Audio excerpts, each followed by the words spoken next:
Development on Instagram and X at localgovja. The time by the ministry is 3 minutes after 9. You're inside the Consumer Hour with Nora Gay Banton.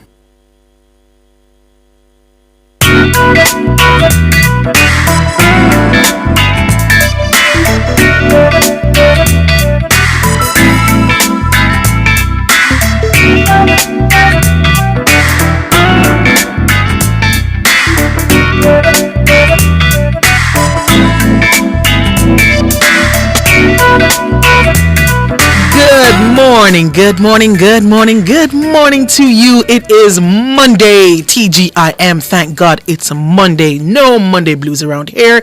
It's Monday, March 25. It's the last Monday in March. March, definitely. I feel like this entire year has somewhere to be, so we're kind of like rushing through. So March is almost done. It's March 25.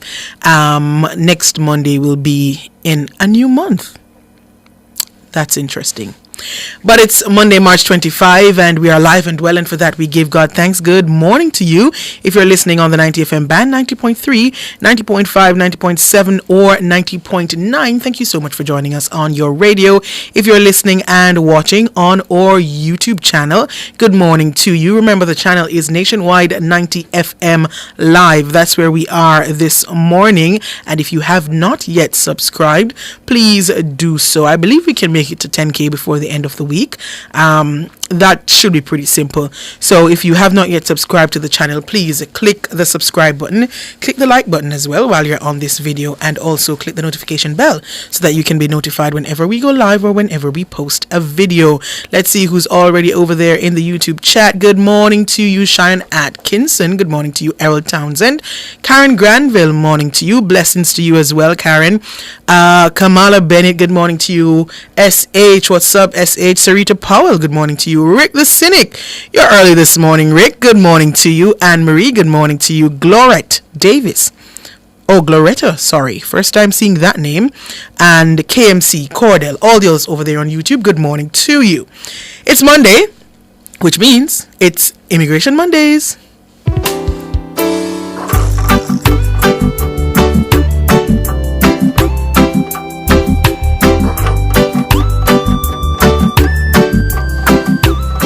And inside Immigration Mondays this morning, you know we are usually joined by U.S. Immigration Attorney Opal Lee and Canadian Immigration Consultant Nadine Mahabir. Last week, we had both ladies in studio.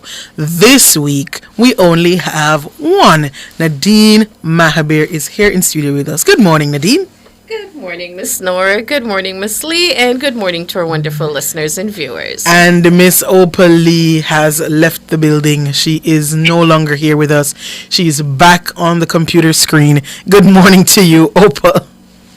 Good morning, Nora. Good morning, Nadine. Good morning, of course, to our wonderful listeners and viewers. Happy Monday. And you know what? I just wanted to give Nadine a chance just to have your first bit. Because, you know, she's further away from me. You know, she's all the way in Canada. And I'm nice excuse. Good excuse, Opal. But, you know, Opal, I was telling Nadine that it will be a pretty chill show. Because you remember what happened last week when both of you were here. So it's only one this morning, so it should be pretty all right. When both of you are here, it's trouble. It's trouble. And so we should have a pretty okay show this morning. Let's hope. All right, so if you're just joining us, or Nora, we can still misbehave, you know. Please. It wasn't us. We were the ones misbehaving. It was the calls that were sending us, you know, wandering way. Don't get anybody in trouble here. But here Nadine is admitting to misbehaving. So what is it really? But if you're new here inside Immigration Mondays, we usually get an update on immigration-related matters as it relates to Canada or the United States. And then afterwards, we take your calls if you have any questions, immigration related for Canada or for the United States, you can give us a call. The numbers to call 876-630-9371 or 618-8255. We also take your questions from the YouTube chat. But before we go into the questions, queries and concerns, we take the update from you, Nadine, first. Okay, Miss Nora, and our listeners and viewers. So there's a bit of information to share. First of all, we've been talking about students now needing a provincial attestation letter if you are pursuing a course of studies at a community college or university that is not at a level of your master's degree. Most of the provinces have issued or have set up the process. For example, up until last night, I was not seeing where Ontario had set up their process as yet, Nora. Alberta, British Columbia, Manitoba, Saskatchewan, Newfoundland and Labrador, and of course Quebec, they have a CAQ. So I haven't seen where Ontario has set up their process as yet. They have until the 31st, which is, of course, the end of the week, pretty much. Sunday. Right, to get it set up. So that is for student visa information. In terms of news, the immigration minister is now saying that they're going to be reducing the number of temporary residents that they're taking into Canada. So, yes, big sigh. It's like every week something else is changing, and it's not very encouraging.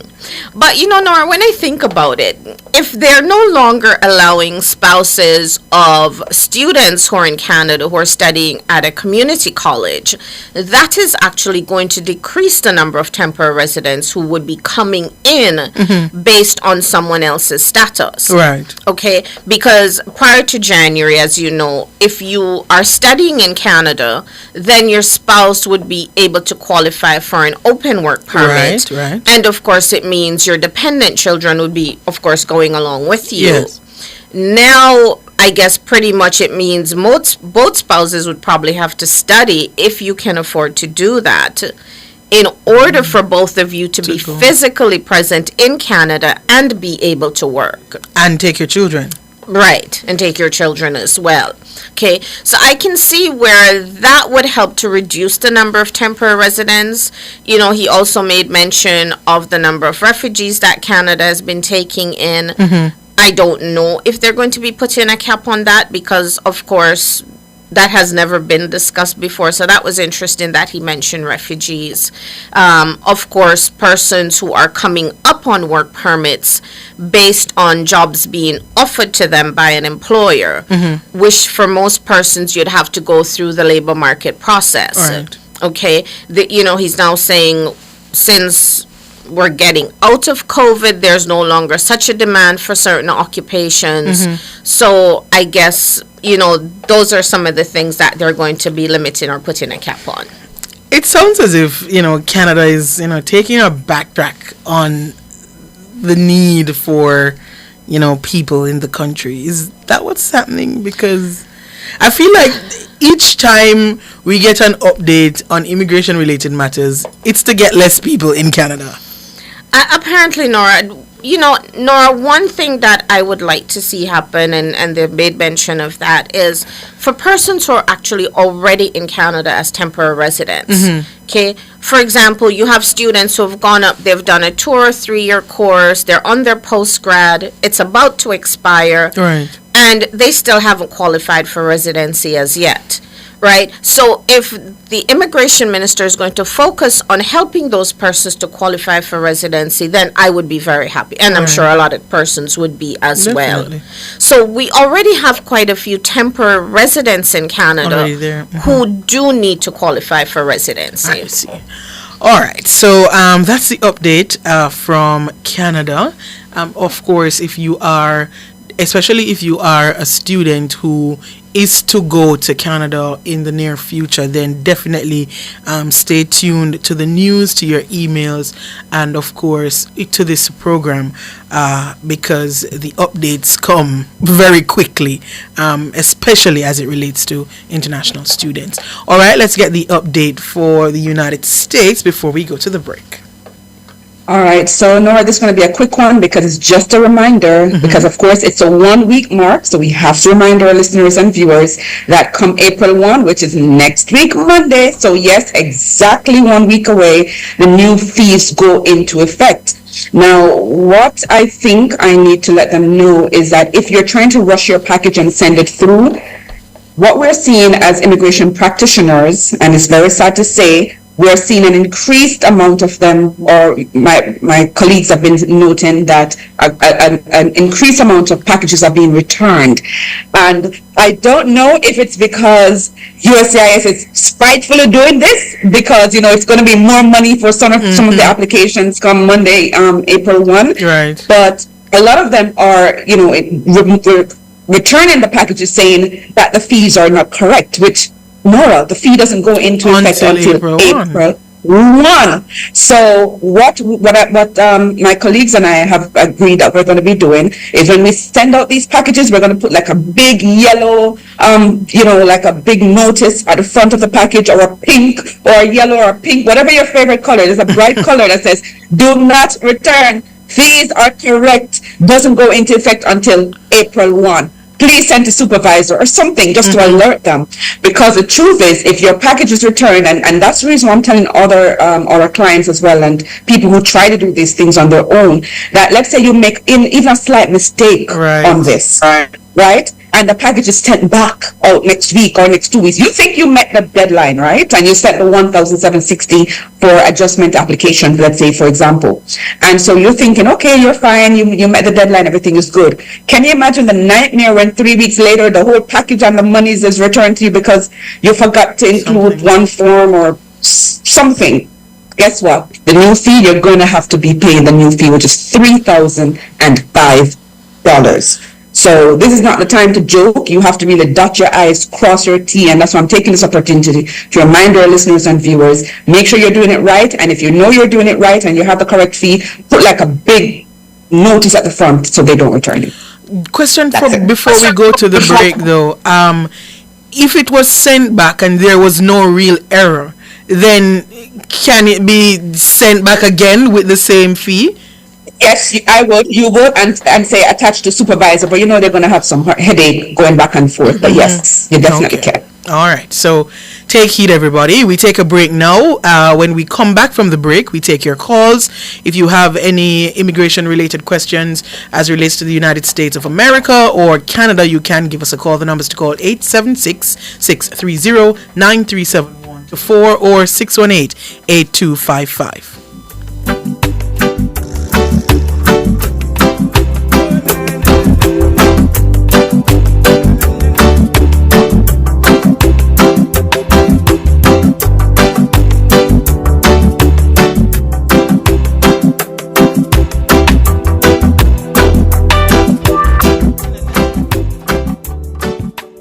Importers, the Jamaica Customs Agency is revolutionizing your clearance experience as our contactless clearance process becomes mandatory on April 2, 2024. This process will facilitate the clearance of all non-commercial personal shipments at our seaports with a CIF value of less than $5,000 being inspected by customs without you or your agent present. You're encouraged to make your payments using our customs mobile app, JA Customs Connect. Fees payable to your shipping agent and warehouse operator remain applicable. For further information, contact your freight forwarder or email contactlessclearance@jca.gov.jm or call 876-922-5140 The JCA's contactless clearance process is convenient, efficient, and secure. Jamaica Customs, keeping our customers in focus. Listen to Nationwide 90 FM on 90.1, 90.3, 90.7, 90.9. or visit our Flow channel on a 916. To our valued listeners, for questions, comments, or concerns about our programs, email us at programs@nationwidenewsnetwork.com. Tune in to our program live from our YouTube channel, Nationwide 90 FM. And remember to like, subscribe, and share our content. And we're also on WhatsApp at 876-285-5693.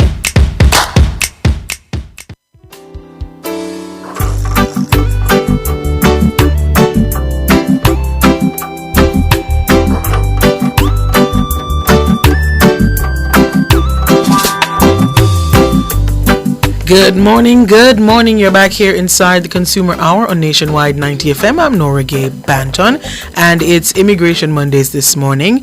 We are joined, of course, by U.S. Immigration Attorney Opal Lee and Canadian Immigration Consultant Nadine Mahabir. We're at the point in the program where we take your calls if you have any immigration-related matters concerning Canada or the United States. You can give us a call, or you can leave your comment, your question in the YouTube chat.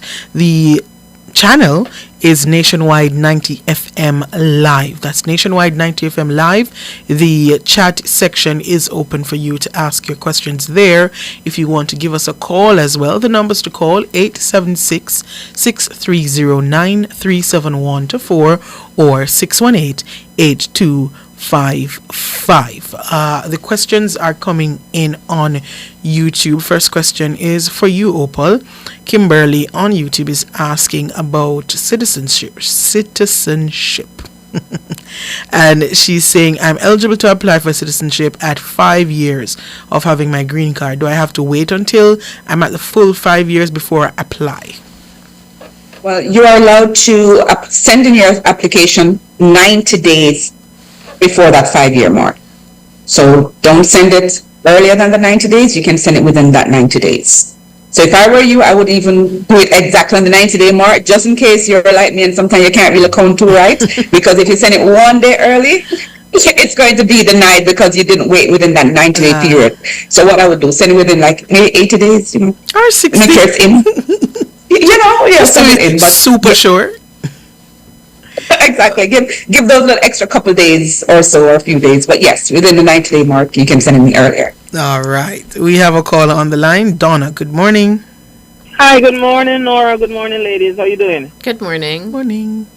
Nadine, it seems to me, see, that it's not just the immigration matters pertaining to Canada that takes a long time. Even to get a visa, the visitor's visa, it seems to be quite a headache.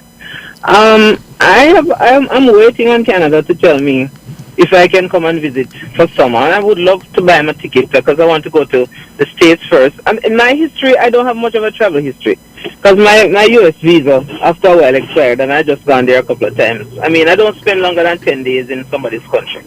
So when I applied about December online, the U.S. sent back to say I don't need to come for the interview. They just told me what to do, and I go to carry the documents, get back my visa, and that's it. So one of my friends said to me, Donna, go ahead and apply for Canada, because Canada takes long. And I've spoken to about 2 or 3 other persons, and they're waiting 6 months for a visa. So right now I am in limbo. I can't plan my trip because I wanted to go to Ohio and then pop a week in Canada. And I don't know what is causing them to take so long a first world country, why it takes so long. And I hear it is quite the norm for them to take 6 months to decide if you can visit the country or not. What you have any comment on that?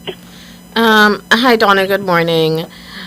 I do find that there are some visitors visa application that do take a little longer to be processed. Is it family members that you're going to visit in Canada, or is it just strictly for tourism purposes? Strictly tourism business. I wanted to go like to Niagara Falls. So, I don't know, but it's not me alone. At least 2 or 3 other persons I spoke to, and they tell me the same thing. And then you have to spend all of this money. You have to go to the travel agency or an attorney, because their process is so complicated. And you're just sitting as a doctor. So I'm going to end up having to spend more money for my ticket if I do get it, because I can't buy my ticket from early. You understand what I'm saying? So I don't know what is happening with Canada. Yes, I understand. What you could probably do is there's an IRCC web form. You could probably send immigration an email and just say, listen, I'm waiting for my visitor's visa to be processed. Do you have any idea how much longer it may take, and see whether or not they send you a response. Okay. All right. Thanks much. Okay, you're very welcome. All the best. Good. Thanks. Bye-bye. You're welcome. All right, Donna, all the best. I hope it comes through pretty quickly. Nadine, it's the same thing. A lot of people are asking me about it, and I've asked you a couple times, and you're saying that you're not sure. But is it usually like this? No. I found since COVID, some applications take longer to be processed. Some are processed a little bit faster. Not sure what's happening, but I hope she gets an answer soon. And someone on here in the chat was asking, why is there a mandatory? I don't know if this is so, but why is it mandatory for you to have at least $1 million in your account to go to Canada? That's not mandatory. Where did they get that from? You need to show your ties to your home country. So job letter, bank statements, property documents, and remember, no lump sum deposits. If you've done a lump sum deposit, you need to show where those funds are coming from. But like, Nora, I would never get to go to Canada if that's the case.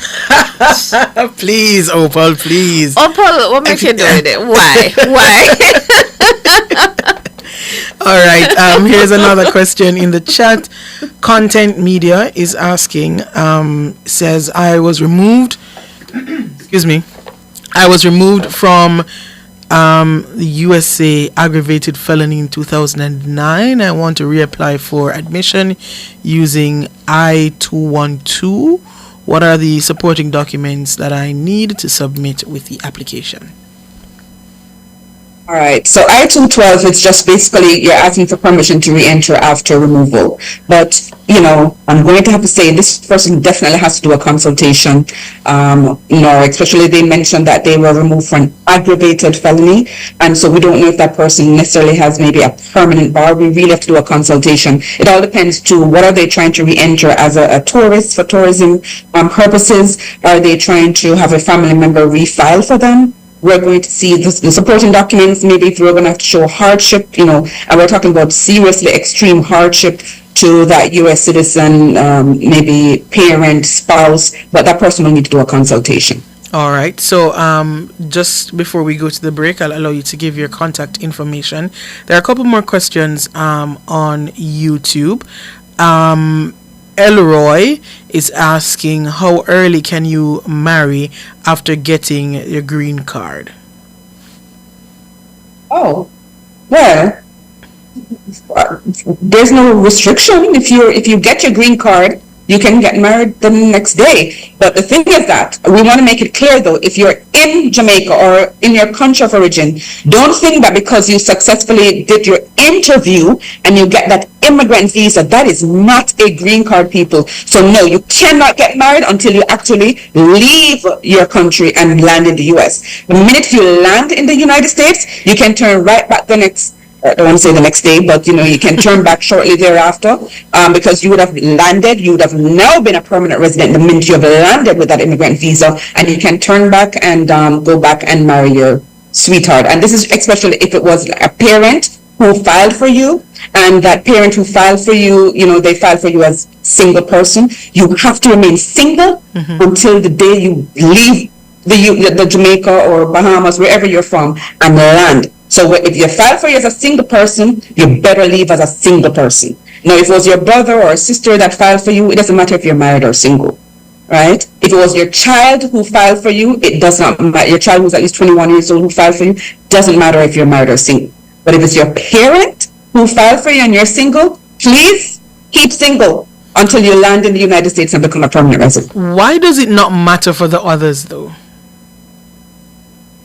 Because it's a different category. Because parents, the thing is that, remember, the difference with parents filing for you, it could be an F1 or an F3. The thing is that for right now, for parents filing for single adult children, it takes about 9 years. That's for U.S. citizen filing for adult children. It takes about 9 years, give and take.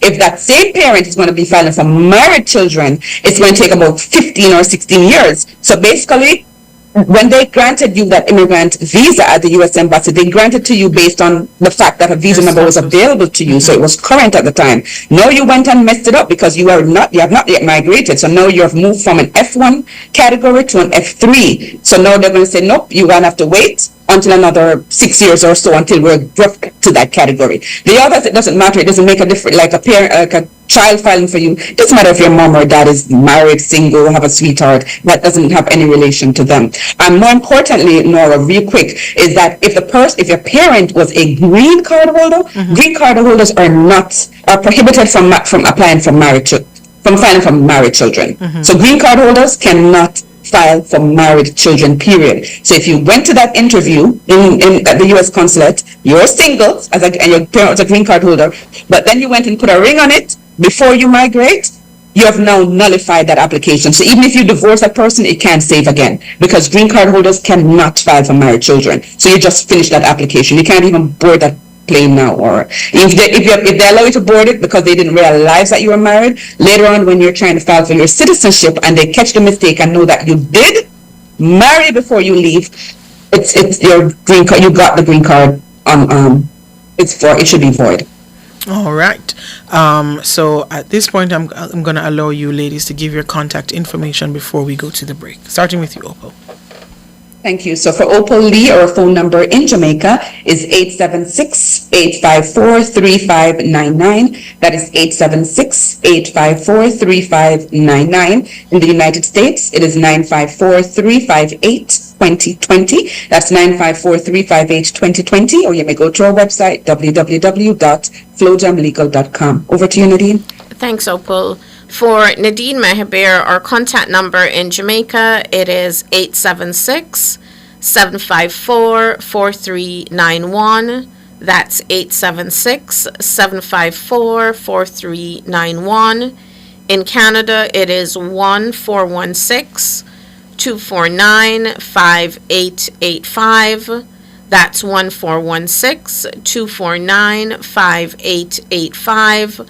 Our email address is info@cdnintl.com. Thanks, Ms. Nora. All right. That's where we're going to take a break and then come back with more.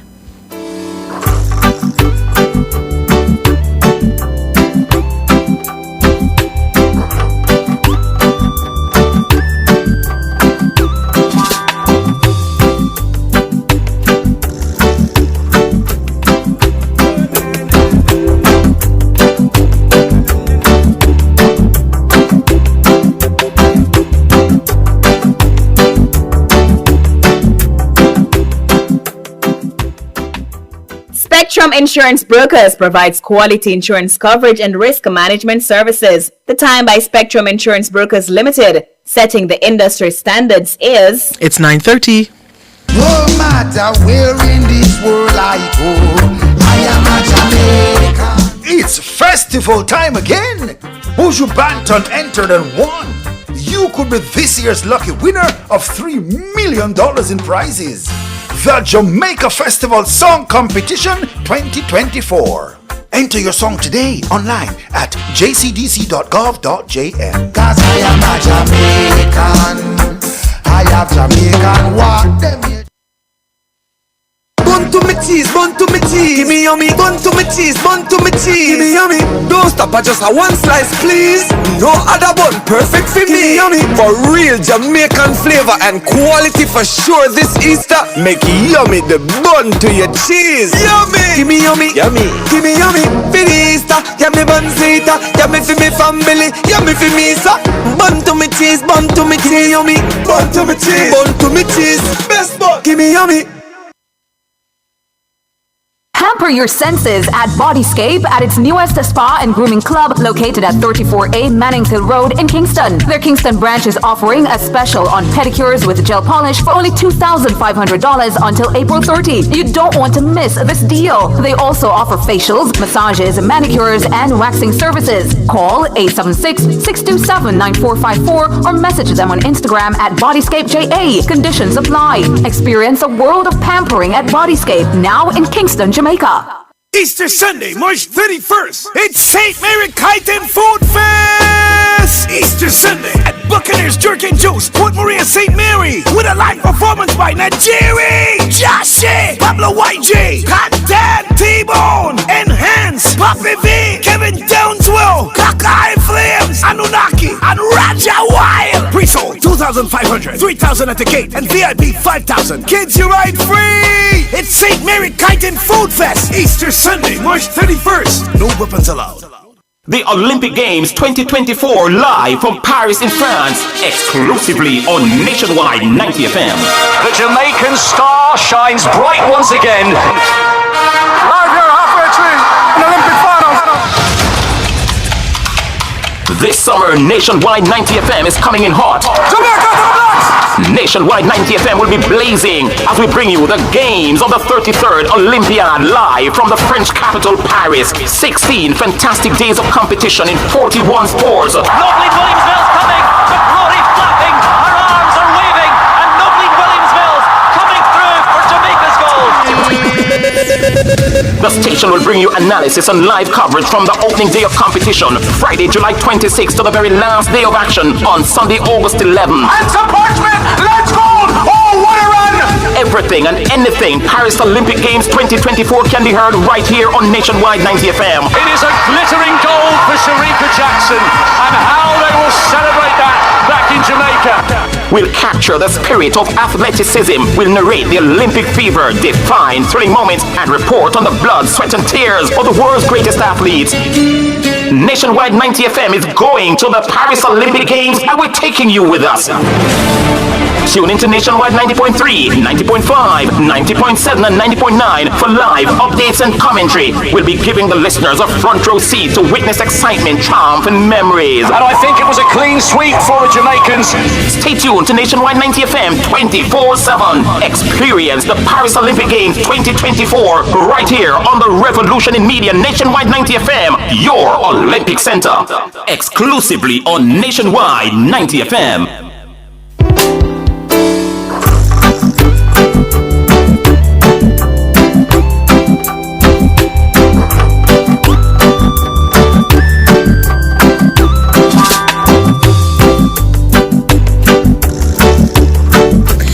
Sing.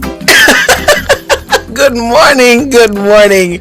You're back here inside the Consumer Hour on Nationwide 90 FM. It's Immigration Mondays, and we're taking your calls this morning. The numbers to call 876-630-9371 to 4 or 618-8255. We're also taking your questions from the YouTube chat. So if you're unable to call, you can leave your questions there. We have a call on the line though. Yvonne, good morning. Good morning, ladies. I am in the United States. My permanent resident card will be expiring in April. I applied for naturalization in January, and I did my biometrics in February. I was not given any documentation to say that this is what you need to travel with because you have applied for your citizenship. Is there a risk of not having any documentation when it expires? Good morning, caller. So you have a receipt, and so the receipt, do you have the receipt before we even go there, did you file to renew your green card prior to filing for your citizenship? No. Okay. How long before it had expired did you submit your application for your citizenship? I submitted it in January, so it would have, and the green card is expiring in April of this year. Okay. So one of the things that I normally tell clients, if they're hoping to travel or anything, then maybe they have to spend that extra money, the I-9, and spend that to renew your green card, the I-90, because if you had done that, I know it was, $540, you would have been able to get a receipt that shows that your green card, proof of it, is extended for at least that 1 year period. So you'll be free to travel. Right now, you'll have to maybe make an info pass, but the thing is that if you make an info pass, they're going to say you don't really have an I-90 pending to renew your green card in the meanwhile. One of the good news is that you said you submitted your naturalization application what month? In January 2024. And I did biometrics, yes, and I did my biometrics in February.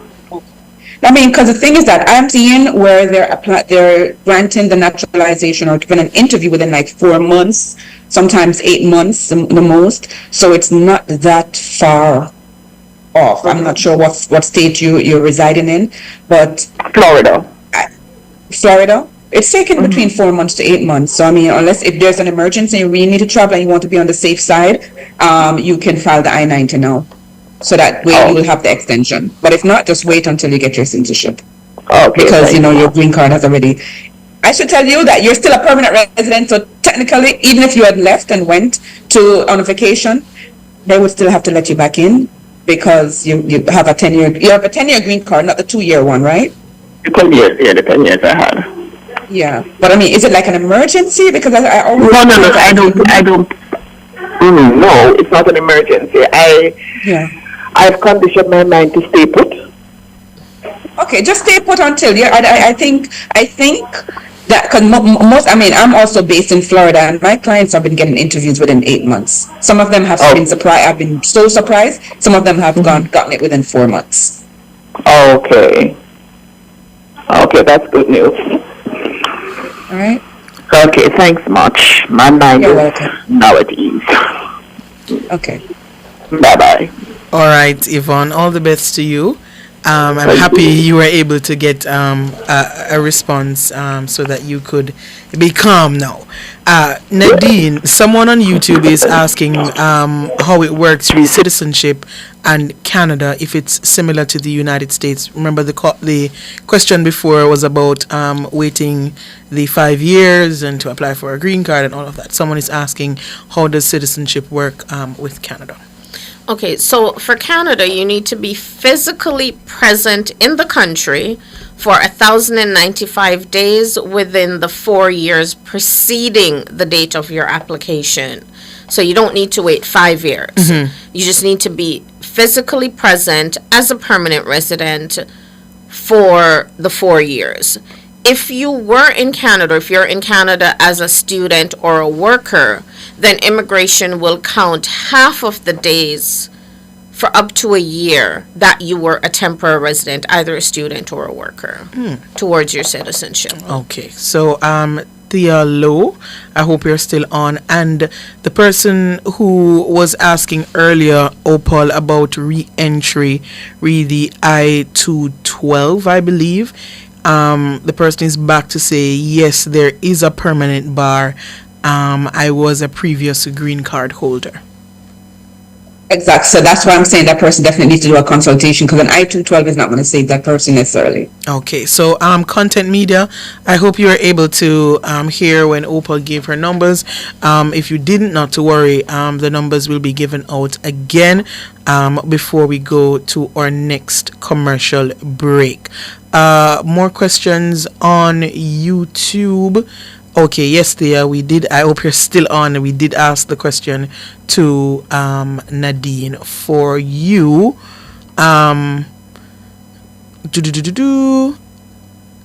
Okay, I'm not seeing any more questions here, but good morning to you, Albert Morgan. Sorry, my name is Nora Gay, not Nora Jane.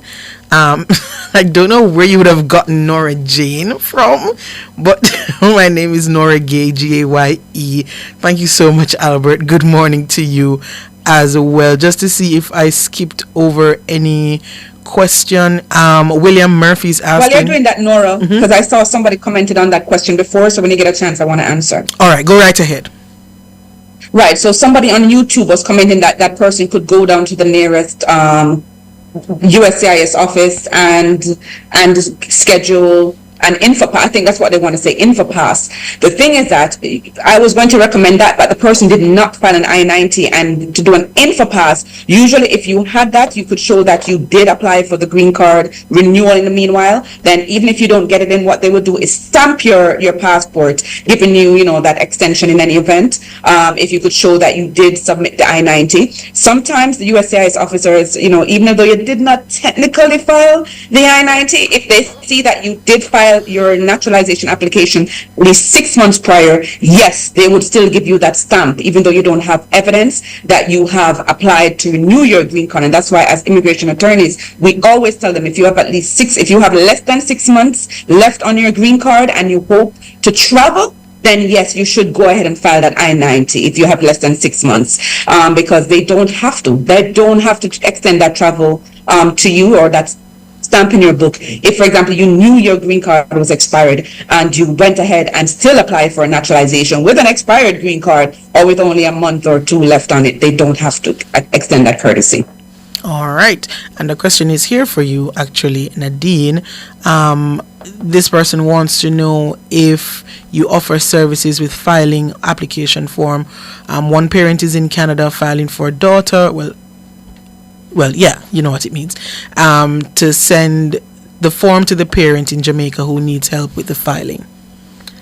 Okay, so for most of the applications that are submitted now for residency, Nora, well, whether residency or temporary residency, the forms and documents have to be submitted online. So it's a bit challenging to offer a partial service with the online applications. Okay. I offer a full service if the person is interested. Okay. All right. So we are gonna give the numbers again. You can give your contact information, Nadine, and then Opal, and then we'll take a break. Okay, thanks, Nora. For Nadine Mehabir, our contact number in Jamaica, it is 876-754-4391. That's 876-754-4391. In Canada, it is 1416-249-5885. That's 1416-249-5885. Our email address is info@cdnintl.com. Over to you, Miss Opal. Thank you. For Opal Lee, our phone number in Jamaica is 876-854-3599. That's 876-854-3599. In the United States, it is 954-358-2020. That's 954-358-2020. Or you may go to our website, www.flowjamlegal.com. Over to you, Nora. All right, we're right up on the break. We take a break and come back with more Immigration Mondays.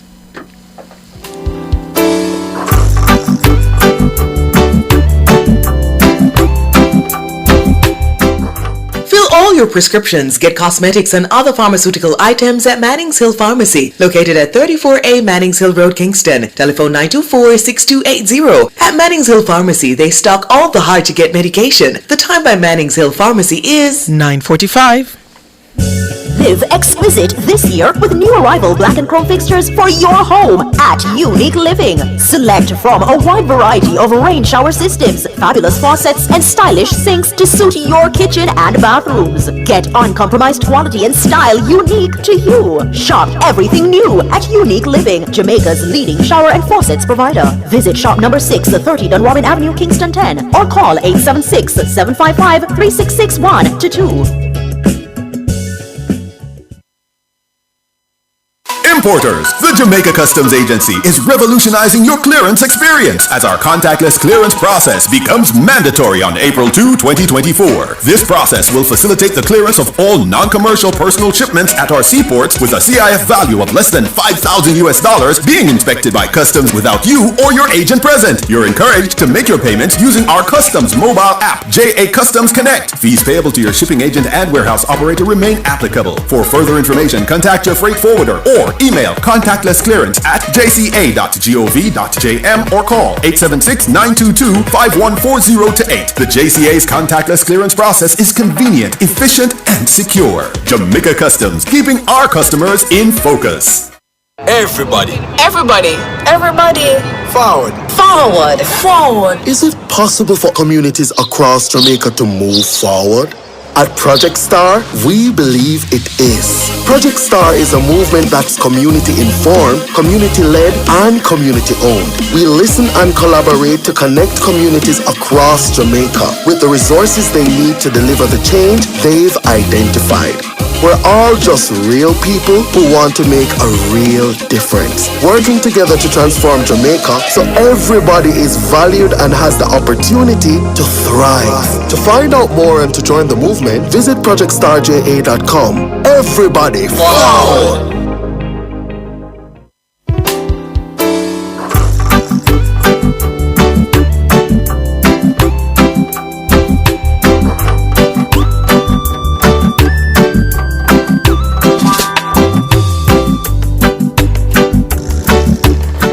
Good morning, good morning, good morning to you. You're back here inside the Consumer Hour on Nationwide 90 FM.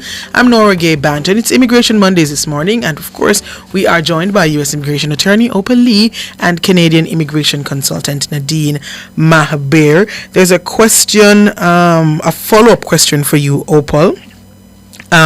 Kimberly, who asked about applying for citizenship after the 5 years, she's asking if the 90 days are counted from the date she entered the country or the issue date of the green card. Okay, so you're not, remember earlier I said you're not a permanent resident until you have been until you enter the United States. So the date that you enter the United States is actually when that green card is going to be to show that you've been a resident. So even the card that comes in the mail is going to have the date that you entered. Because you look on the card and look on the date that you became a permanent resident. So you want to make sure. So for example, if you became a permanent resident on January 1st of 2019, then you're eligible 90 days before January 1st, 2024.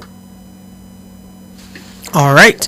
So someone here, Nadine, is asking, I believe, based on the comment you made earlier about having ties to your country, Ms. P. Brown is saying, what if you don't have land, but you built your home on family land and you're paying the taxes? Will that help your situation? That would definitely help. What I would recommend that person does is maybe get a letter from a JP or a minister of religion to state that you've constructed this home on family land. And, of course, include the copy of the tax receipts when you're submitting your application. Okay. Camigo, you're saying I skipped your question reapplying for citizenship and owing taxes. I'm not. Oh, here it is. So it says, Miss Lee, could you talk about applying for citizenship and owing money after filing taxes? Also, can one apply for citizenship while on an IRS payment plan? All right. So one of the things is that you have to show that you're a person of good moral character when applying for citizenship. So if you owe any taxes, let's say the prescribed time it's 5 years. If you owe any taxes within the last 5 years, or you fail to file taxes when you were required to, you could be deemed that, you know what, you lack moral character, and so your application would be denied. If you show that you owe a lot of taxes and you have not been making any payment toward it, your application will be denied. Now, if you can show that you have been making payments towards your taxes, yes, and you remember you want to send in the evidence of that, then yes, your application could be approved. But bear in mind that, especially if your application could be approved if you can show that you're making a segue into, or you have made suitable, satisfactory effort or enter into a satisfactory payment arrangement to repay those taxes. All right. Here are some more questions for you, Opal, coming in. I have a concern or question for you. My mother finally got her dates for interview and medical, but myself and my sister's names weren't sent in the email.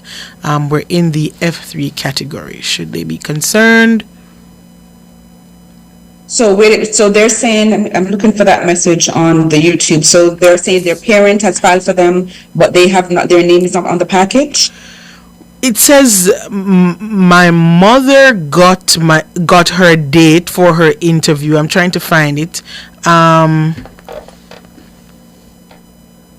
Looking for it as well. Okay, so she rephrased it to say, I would like to know if myself and my sister were taken off the filing at the ending of the filing. My mom got her dates, but our names weren't sent on it. So I don't know if all three of them were being filed for at the same time. Okay, so if there are what's called derivative beneficiaries, meaning the filing was actually for the mother, and they are the children of, the mother, and they have aged out. I think that's what it is. If they've aged out, if they've turned 21 years old, we could always check to check. We can double check with that or do the math to see whether or not, because remember I told you before, I've mentioned this before on the program, that even though sometimes the children have turned 21, you get that time back for the time that the I-130 was actually pending. So if we could do some calculation, we could see, I've seen people when even they're 24, and the application was pending for at least 4 years, you get that year back. So technically they're only, 19, for example. So we would have to do the math and double check to see if that person's aged out. But I'm thinking that's what they're leaning towards. They've aged out. Okay. And so what do they do next? Contact us to see if they've aged out. Then really there's nothing to do. They're aged out. Their parent would have to first migrate, and once the parent has migrated, then the parent can go ahead and file for them. If they believe they have not aged out, then we would contact the U.S. Embassy or the National Visa Center and ask for them to be re-added. All right. So you can listen up for the contact information, Deidre, and so you can make an appointment with Opal. Nadine, there's a question here. We get this question quite often, but I'll ask it every time I see it. Lazarina is asking if she can apply for a Canadian visiting visa without an invitation. Good morning. Yes, you can. And how? Good morning. Sorry, and how? Yes. Okay, so yes, you can apply for a visitor's visa without an invitation letter. The process is done online. So you would need to go online, create your profile, and submit your application forms and your supporting documents. Now, if you do not have an invitation letter, you will need to show where do you plan to stay. Are you staying at a hotel or an Airbnb? And I would recommend submitting the information with the costing for where you plan to stay. Do not pay for the reservation until you have your visa, but at least make sure you're showing where it is you plan to stay along with the cost, and that of course you have enough funds available to cover the cost of your trip. All right. And I'll see if I can take one more before we do contact information again and leave. All right, Neely Rob. Miss Opal, how can a lawful process... Okay, that's not really a question, that's a comment. Let me find a question. Can I quickly read one for you? Sure. The person is asking about if Canada is similar to US, where you can submit citizenship application before exact 1,095 days has passed. Yes, you want to ensure you have met the 1,095 days along with the other requirements. All right. And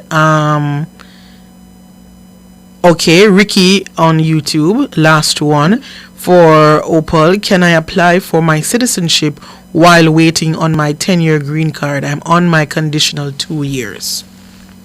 Yes, you can. So this is because you're married to a United States citizen, and yet that if the marriage has already been at least 3 years and you have had your green card for at least 3 years, even though it's a temporary 2-year one, you filed the I-751 to remove the condition, but it's been 3 years now since you got that temporary green card or that green card that has that condition on it, you can go right ahead. What you need to do is to show proof that you're still residing with that spouse, that the marriage is still intact. And of course, you know what that means, sending a lot of evidence. So if you have lease agreement, joint lease agreements, joint bank accounts, still send another copy of the marriage certificate, even though they have had this before. If you have children together, send their birth certificates, etc. And along with your N400, your naturalization application. All right. Yes, if you're married to a U.S. citizen, you can get it within 3 years, Nora, instead of 5. All right, so that's the last question we have time for. We're going to allow you ladies to give your contact information once more before we leave. Go ahead, Nadine. All right. Okay, Nadine, go ahead. Thanks, Nora. For Nadine Mahaber, our contact number in Jamaica, it is 876-754-4391. That's 876-754-4391. In Canada, it is 1416-249-5885. That's 1416-249-5885. Our email address is info@cdnintl.com. A very, very happy Easter weekend to everyone. Please be safe on the roads. And over to you, Miss Opal. Thank you very much, Nadine. For Opal Lee, our phone number in Jamaica is 876-854-3599. That's 876-854-3599. In the United States, it is 954-358-2020. That's 954-358-2020. Or you may go to our website if you wish to make an appointment, and that's www.flowjamlegal.com. Happy Easter week to everyone as well, and save me some bun and cheese. All right, that's where we're going to leave it for the Consumer Hour and Immigration Mondays this morning. I want to thank you, ladies, for joining us as usual each and every week. You do enjoy you'll be here for the Easter holiday. Nice. So you enjoy your Easter here in Jamaica. Opal, not sure what you'll be doing up there, but you enjoy it as well, as much as you can. You can go down to Juicy. Maybe Juicy will have some bun. Have you been there? Have you been there yet? No, somebody asked. I saw one of our YouTubers asking that question. No, I have not checked it out yet. Okay, good. You might end up in the long line that goes around the block, but you go get yourself some patty and feel Jamaican over the weekend. That's where we're going to leave it. We won't see you next Monday because Monday is a holiday, but the other Monday we'll be back with Immigration Mondays. Making way now for Cliff Hughes Online.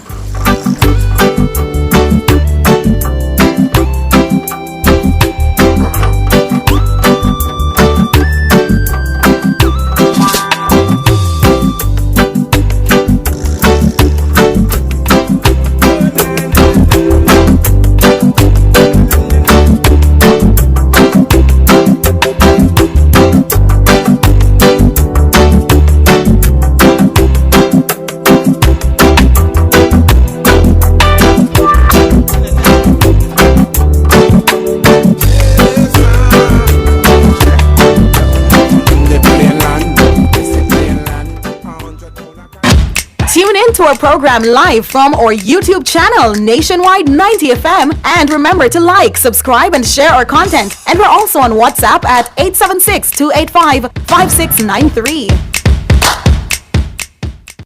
The mission of the Ministry of Legal and Constitutional Affairs includes revising Jamaica's legal and constitutional infrastructure and accelerating the pace of reform. The time by the MLCA is 10 o'clock. Cliff Hughes Online. Talk radio for all Jamaicans. My hands were steady, my eyes were clear and bright. My walk had purpose, my steps were quick and light. And I held firmly to what I felt was right, like a rock, like a rock. I was strong as I could be, like a rock. Nothing ever got to me, like a rock.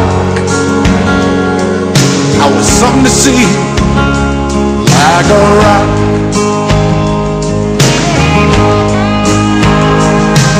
And I stood arrow straight, unencumbered by the weight of all these hustlers and their schemes.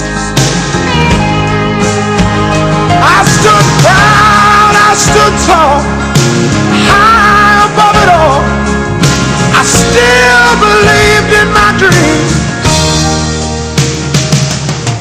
Our phone numbers are 630-9371, 630-9372, 630-9373, 630-9374, and 618-8255. Or find us on Facebook at Nationwide News Network and follow us on Twitter at Cliff Nationwide. You can also listen to Cliff Hughes Online live on the World Wide Web at nationwideradiojm.com or via the Nationwide 90 FM app on your mobile phone. Now, here's your host, Cliff Hughes. Good morning. Good morning. Let's get to work. Cliff Says is brought to you by Educom Credit Union, providing value through service. Cliff Says, what's on his mind? Unfiltered analysis and commentary. My hands were steady, my eyes were clear and bright. My walk had purpose. My steps were quick and light. And I held firm to what I felt was right, like a rock. Like a rock. I was strong as I could be, like a rock. Nothing ever got to me, like a rock. I was something to see, like a rock. Morning once again. Thank you so much for joining us here on Cliff Hughes Online, Nationwide 90 FM. It's a Monday morning. I wasn't here on Friday, the morning after Prime Minister Andrew Holness's budget presentation. A budget presentation that was a tour de force with numerous, I don't want to say goodies, because that would do a disservice to them, but initiatives, benefits that will go a far way if they are implemented, and implemented in good time and good order, will go a far way in improving the lives of thousands of Jamaicans. And what I was particularly happy about,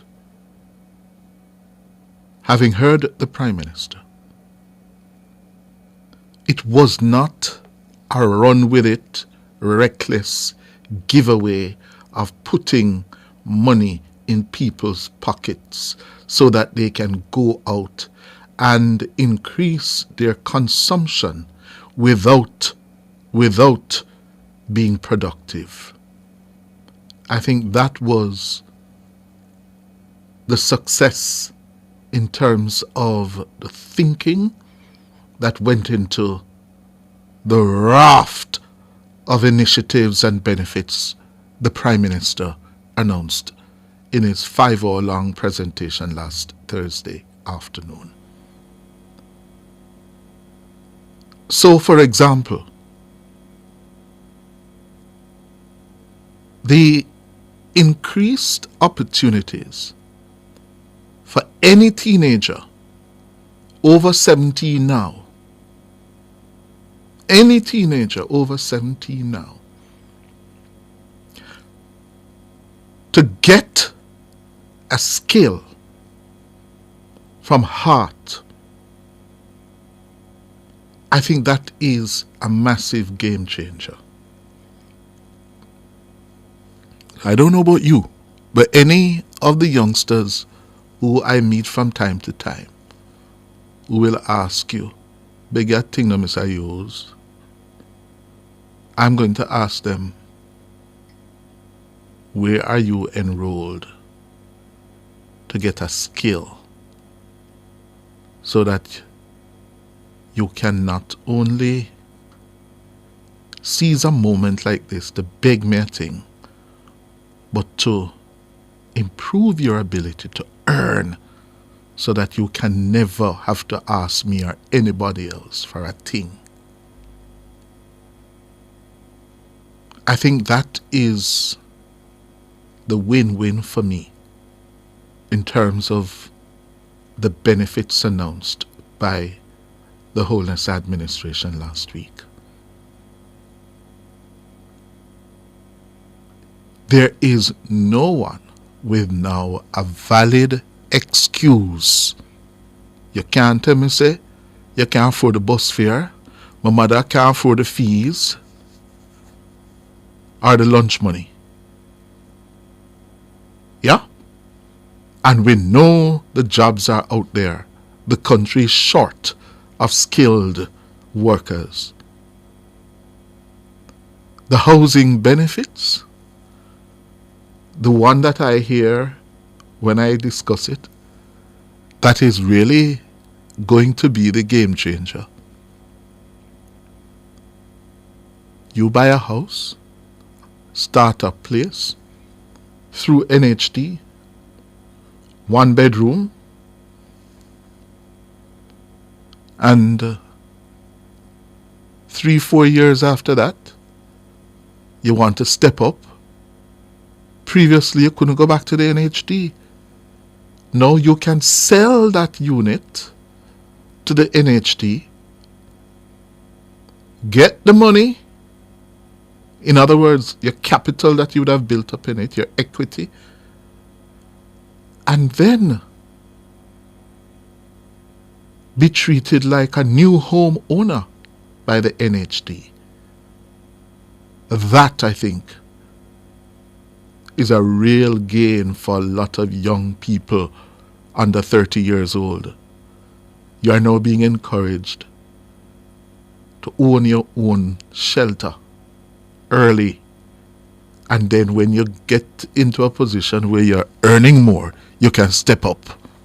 I think that is massively important. The fund, the trust fund for all those who are born poor on path, where the government of Jamaica is now going to seed that fund so that on attaining the age of 18, you can come into anything between $600,000 and $800,000. Another very good move. And I see where the Prime Minister hasn't given them credit, but they're claiming credit for it. Angela Brown Burke, the PNP chairman, had suggested that as recent as 2020, 21, 22. Basil Waite also suggested it some years ago, I think about 2008, 2009. And it's good that it is now being done. It is good that it's now being done. It's being done by the Holness administration.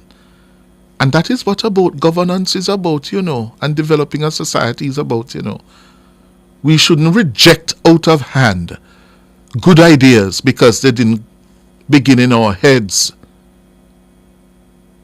We shouldn't go down that route at all. Yes? So, all in all, I thought the Prime Minister ticked the boxes. The challenge he's now faced with, get them implemented. Yes? Get them implemented. And that's where the public service bureaucracy, the government service, is going to be challenged. Yeah? Well, since then, it's now Monday morning, and the issue of whether the Speaker of the House, the member for East Rural St. Andrew, Mrs. Juliet Holness, the wife of the Prime Minister, is deliberately suppressing reports from the Auditor General's department, is now the hot button issue this morning. Yes? That story took off, of course, from what happened in the House last Thursday afternoon. Well, one thing has been established. There's no outstanding report to be tabled from the Integrity Commission. There's no outstanding report from the Integrity Commission to be tabled. Yes? Now, to the Auditor General's report. We learned on Thursday or Friday that there are 2 reports from the Auditor General that have not been tabled, and that the House has since returned those 2 reports to the Auditor General's department essentially on the basis that they were not submitted in accordance with the law that governs the treatment of such reports before they are submitted to the House of Representatives for tabling. And I've been listening to the reporting and the commentary, including this morning from Senator Shireen Golding, and before her from the Executive Director of the Jamaica Accountability Meter Portal, Jeanette Calder. And the whole thing turns on the interpretation of the law. What the law says and how that is to be interpreted and put into practice. And it is now a hot political issue because of how the opposition leader, Mark Golding, raised it in the Parliament during the debate last Thursday. But if we can step back from the heat of the politics and strip it of all the noise, it comes down to an interpretation of the law. Yes? Now, we are going to play for you a report that speaks to one interpretation of the law, and then later at about 10:30, we're going to be joined by Mrs. Calder from JAMP to give you another perspective, so you have both perspectives. Yeah? So let's go to the break and come back with the first of the report. I go round, nothing ever got to me. I go round, I was something to see. I go round.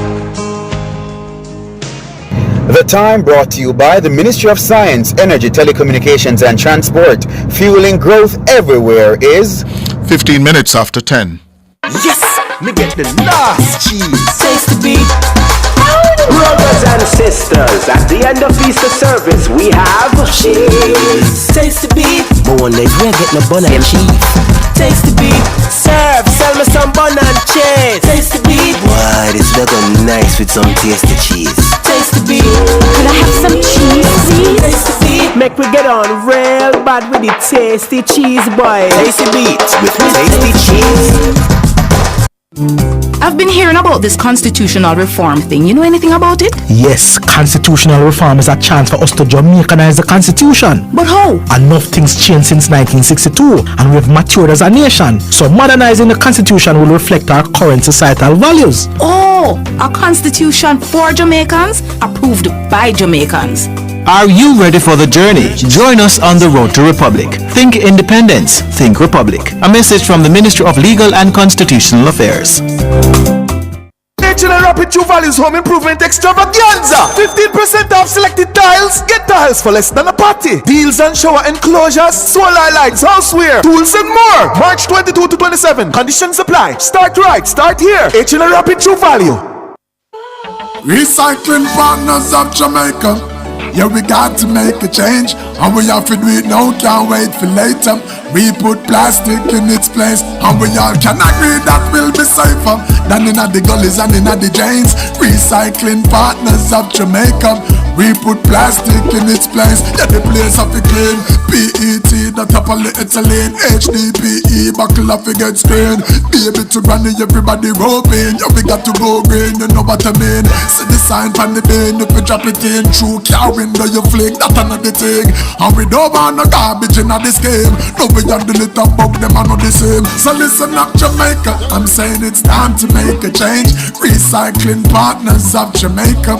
We put plastic in its place, and we all can agree that will be safer than in the gullies in the heavy rains. Recycling Partners of Jamaica. We put plastic in its place. Cliff says what's on his mind. Unfiltered analysis and commentary. My hands were steady, my eyes were clear and bright. My walk had purpose, my steps were quick and light, and I held firm to what I felt was right, like a rock,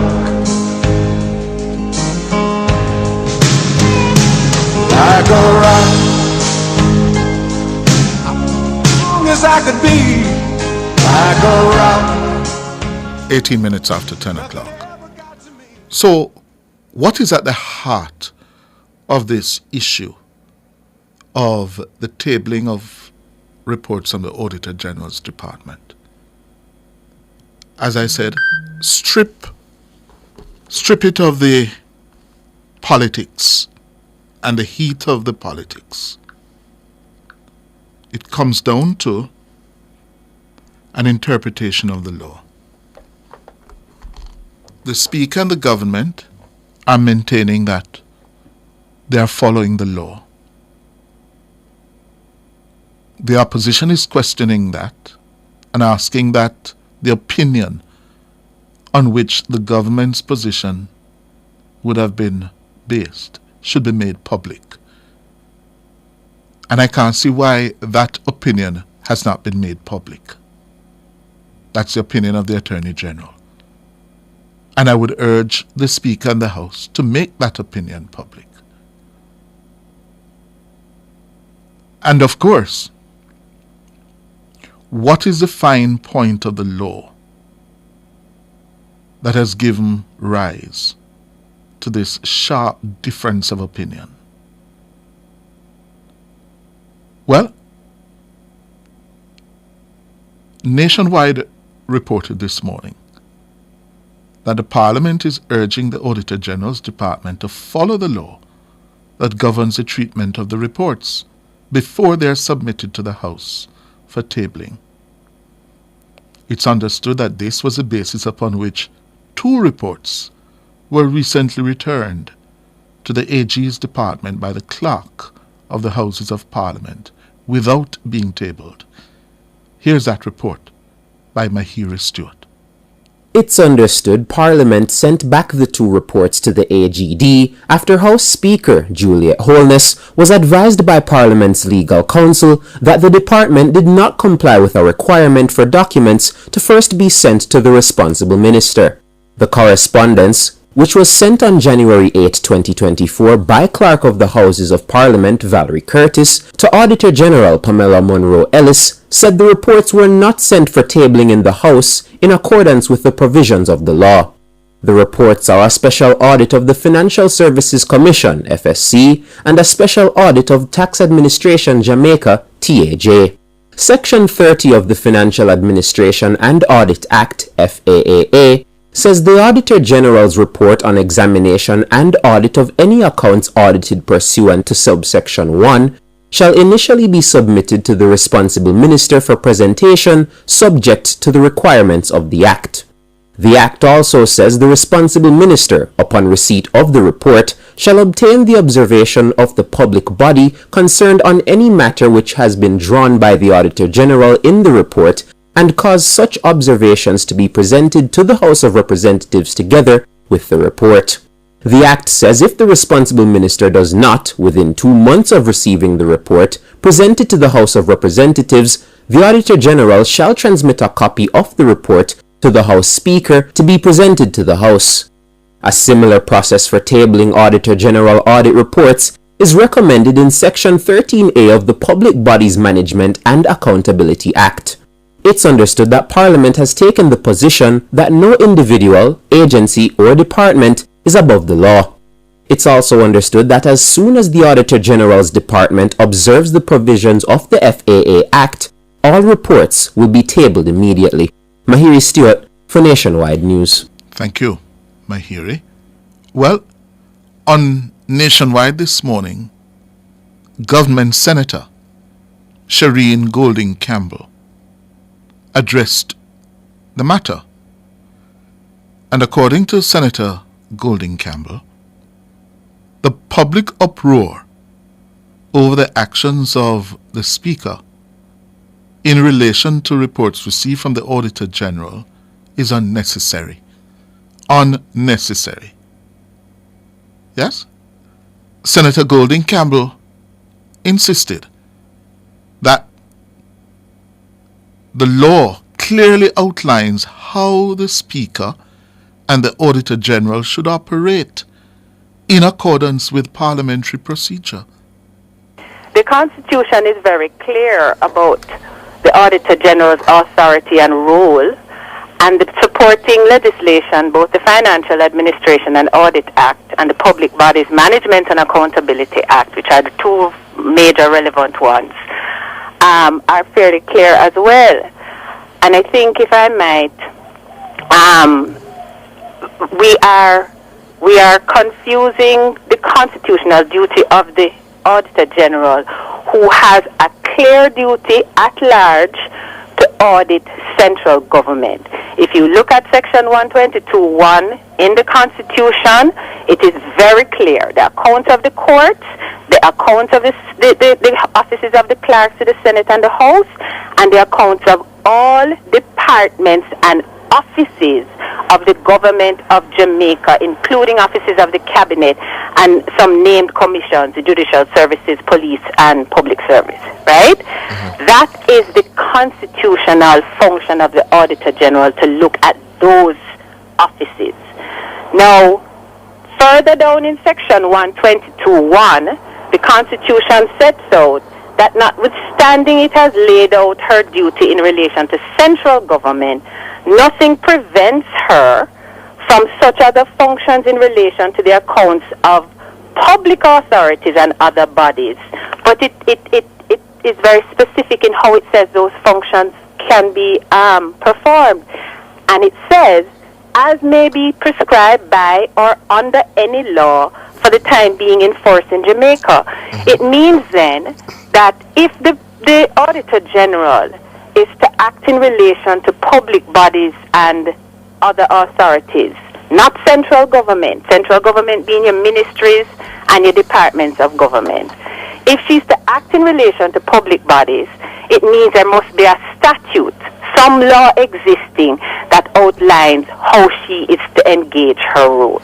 Understood, Senator. But I think the public concern is having found or having alleged that the Auditor General has not submitted her reports in accordance with the relevant legislation as the Constitution provides, and the reports are being sent back.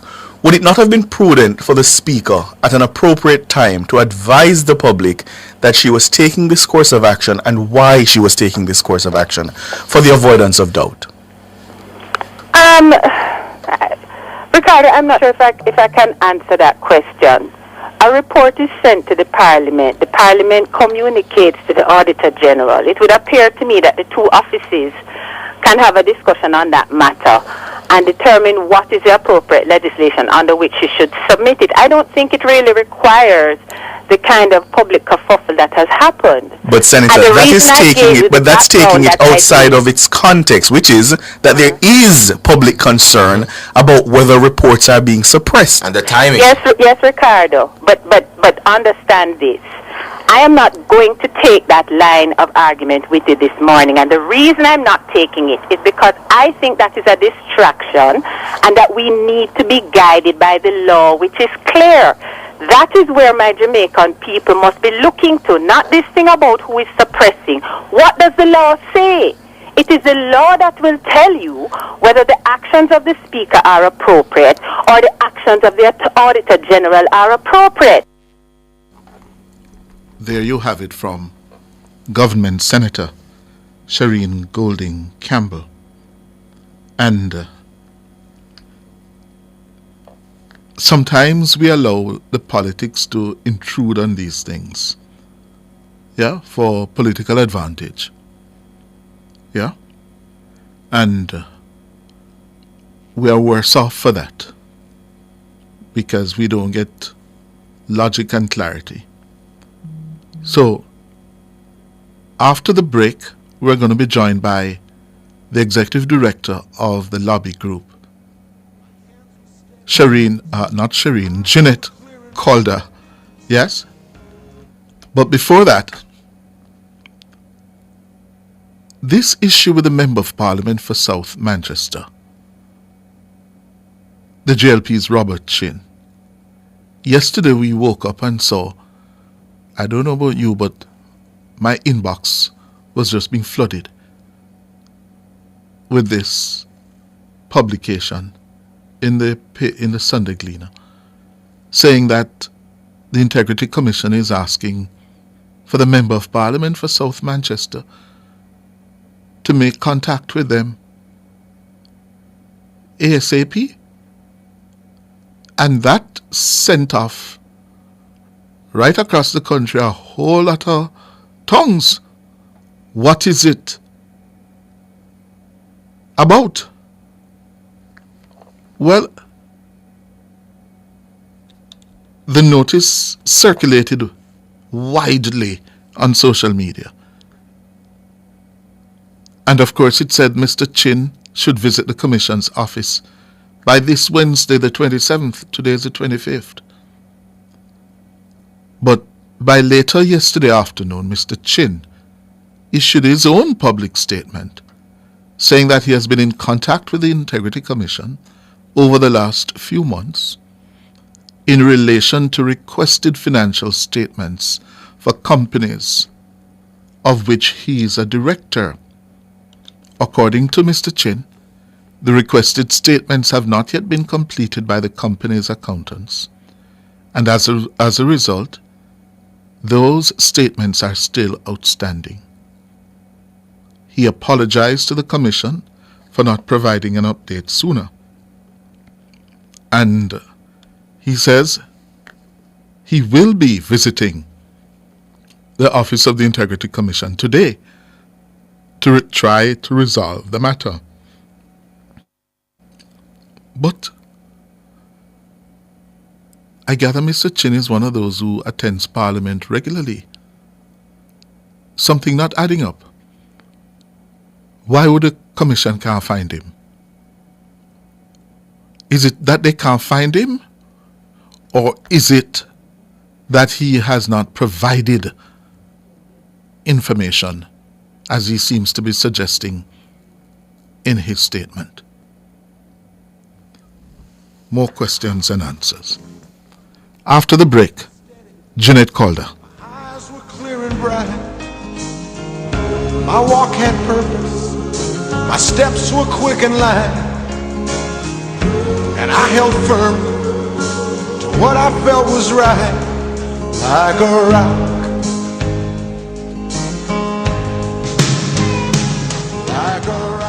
Mind your business, JA with Jump Online. The time brought to you by the Jamaica Accountability Meter Portal is 10:30. You now have the chance to live in luxury when you choose Suncoast Beach Club, an oceanfront resort-inspired gated community. Visit them for tours of their model unit from Monday to Friday, 10 a.m. to 4:30 p.m. and Saturday to Sunday from 1 p.m. to 5 p.m. All viewings are by appointment only, so schedule yours today. Email viewing@suncoastbeachclub.com or call 876-216-5454 to book your tour. Suncoast Beach Club, resort-inspired living. A time to double up your savings. These are the boost that you've been awaiting. Put it towards the dreams you've been chasing. Double up your savings. Double up. Save so you can win in the Jan Bank Double Up Your Savings promotion. You could be one of 5 lucky quarterly winners to walk away with double the money you put in your savings account. Conditions apply. Double up your savings. Check our website and social media for details. Jan Bank will help you find a way. Authorized under Section 58(3) of the Betting, Gaming and Lotteries Act. Know your numbers and take control of your life. Don't wait till it's too late. Check your doctor today. Yeah. Get a BMI check, your blood pressure check, your blood sugar and cholesterol check. We're living well when we stay on top of our health. Know your numbers and take control of your life. Don't wait till it's too late. Check your doctor today. Know your numbers and take control. A message from the Ministry of Health and Wellness. public sector workers. Are you ready? Registration is now open for the exciting public sector debate competition. Gather your teams and register by March 29. Visit publicsectortransformation.gov.jm for registration details or speak to your HR department. The competition is organized by the Transformation Implementation Unit, building a better public sector for all. Importers, the Jamaica Customs Agency is revolutionizing your clearance experience as our contactless clearance process becomes mandatory on April 2, 2024. This process will facilitate the clearance of all non-commercial personal shipments at our seaports with a CIF value of less than $5,000 being inspected by customs without you or your agent present. You're encouraged to make your payments using our customs mobile app, JA Customs Connect. Fees payable to your shipping agent and warehouse operator remain applicable. For further information, contact your freight forwarder or email contactlessclearance@jca.gov.jm or call 876-922-5140-8. The JCA's contactless clearance process is convenient, efficient, and secure. Jamaica Customs, keeping our customers in focus. Tune in to our program live from our YouTube channel, Nationwide 90 FM. And remember to like, subscribe, and share our content. And we're also on WhatsApp at 876-285-5693.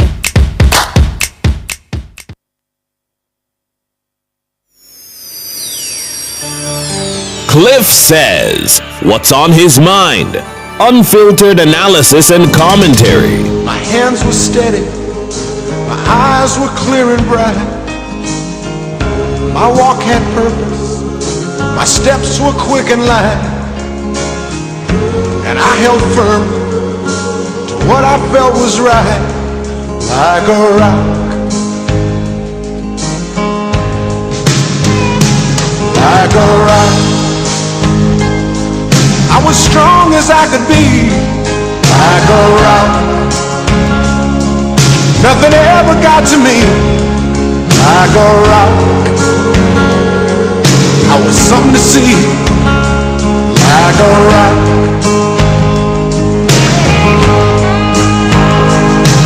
And I stood arrow straight, unencumbered by the weight of all these hustlers and their schemes. I stood proud, I stood tall, high above it all. I still believed in my dreams.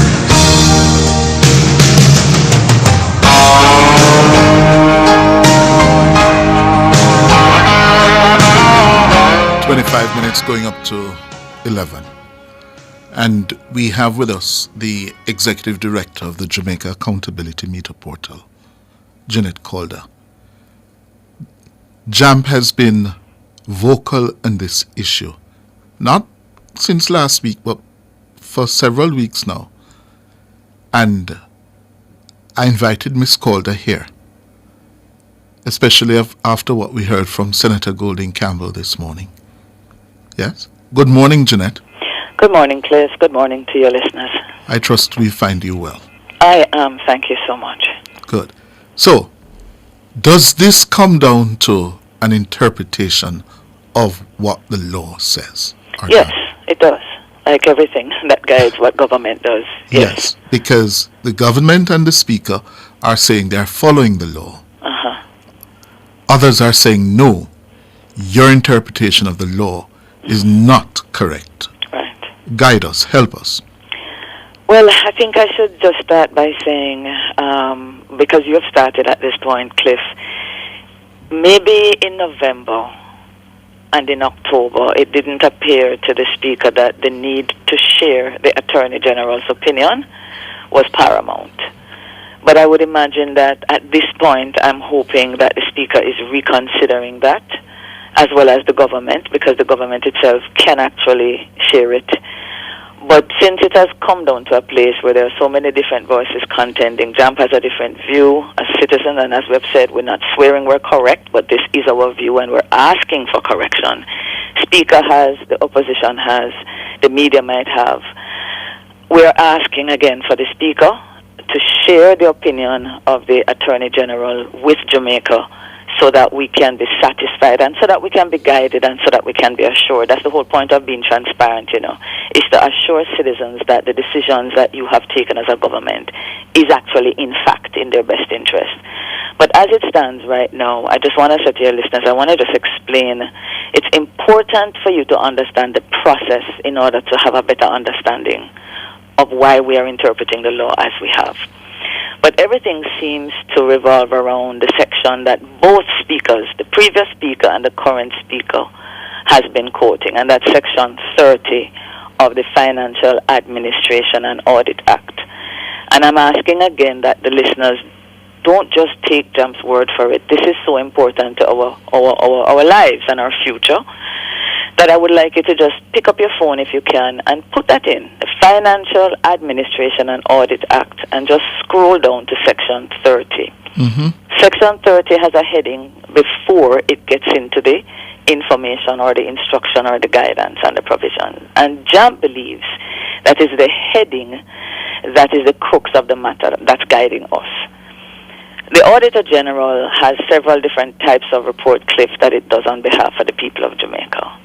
One such speaks to auditing, or we could just say checking or examining the financial records of government. So Parliament is right now passing a law, and when it's done, by the way, Parliament, a budget is a law.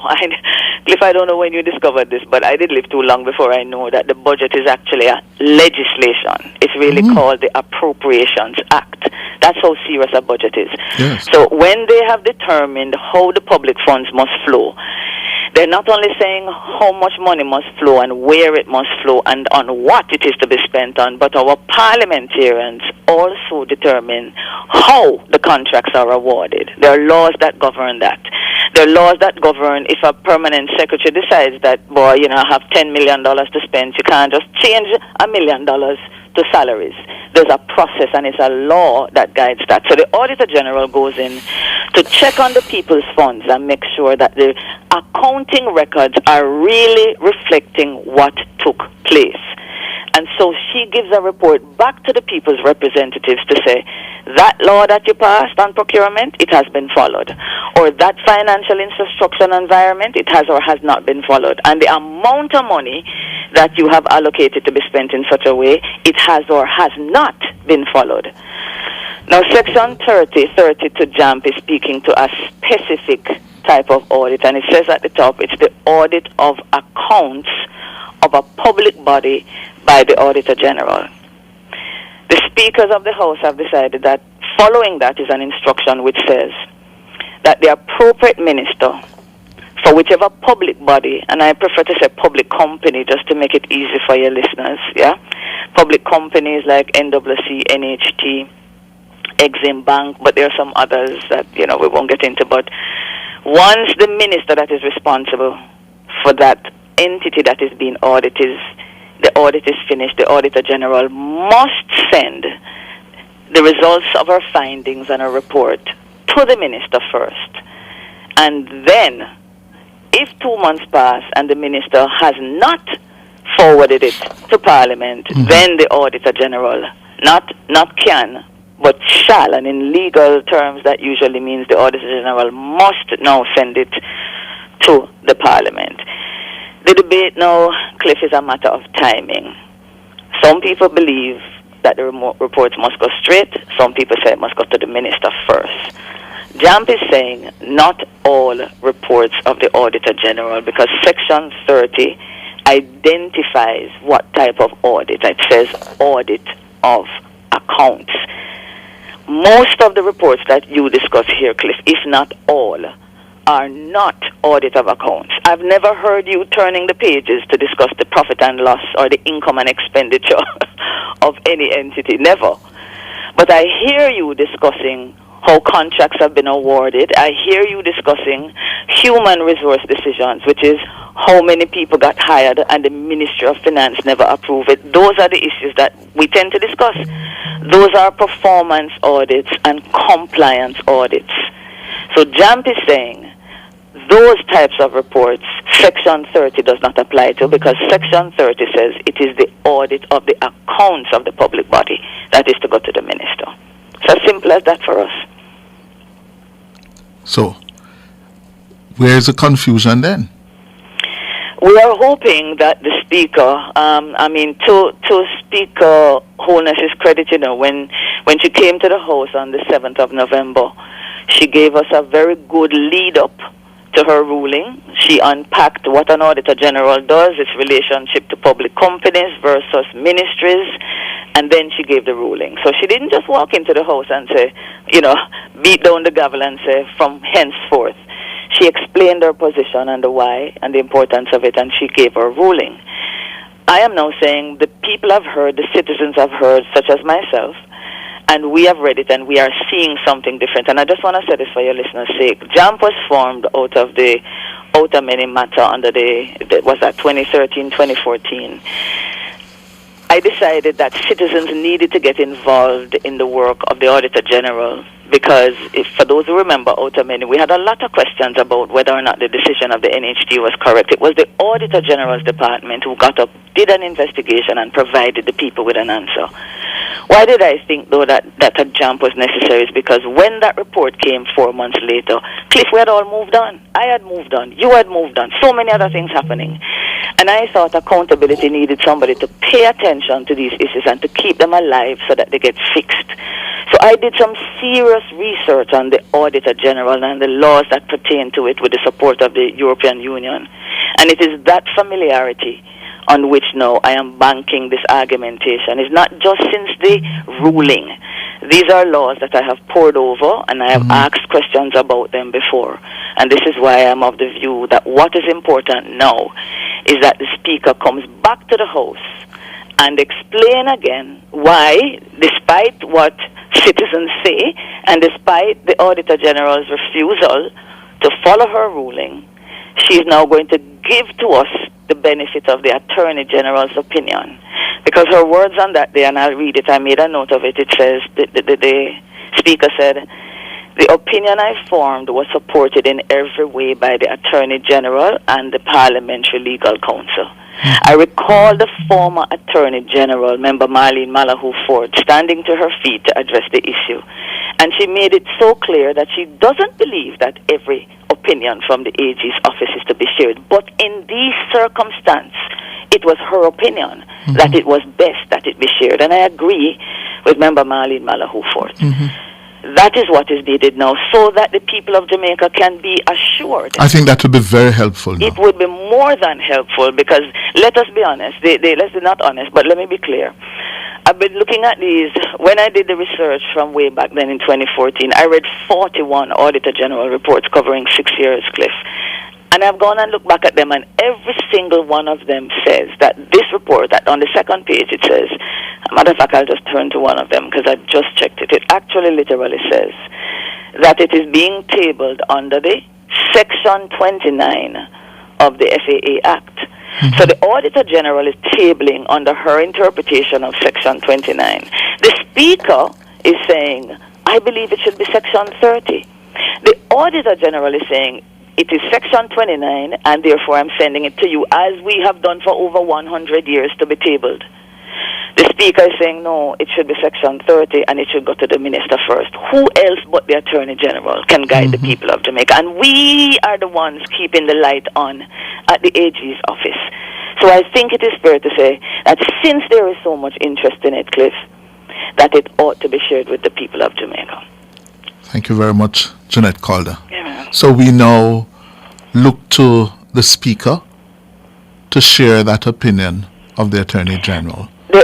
There is only one other thing I think that is crucial for your listeners to understand, though, Cliff, because I remember when I read the section in the law that says a minister is to receive this report, I asked myself, but why? I was curious as to why would that be needed, because in any jurisdiction in the world, many times, if not most times, when an Auditor General is reporting on findings, and you know that, Cliff, the listeners know that, these findings are not usually advantageous to a government. It doesn't matter where. It's usually bad news, let's face it, because that's actually the job of your doctor, to tell you what is wrong with your body, not what is right.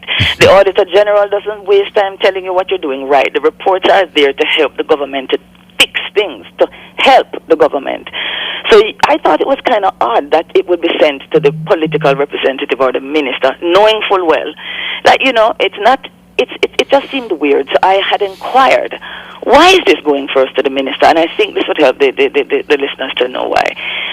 When the Auditor General is auditing the records as it pertains to the finances, what is happening is that the financial statements have to go in an annual report. Every public body, every public company, at the end of a financial year, the law, that same FAA Act, requires a minister to send an annual report to the Parliament. And an annual report is dealing with a wide range of things, not just the finances. As it relates to the finances, the Auditor General would have double-checked the accounting records of that entity to make sure that they're accurate and them not carrying the Parliament and the people wide. So her comments would be included in that report.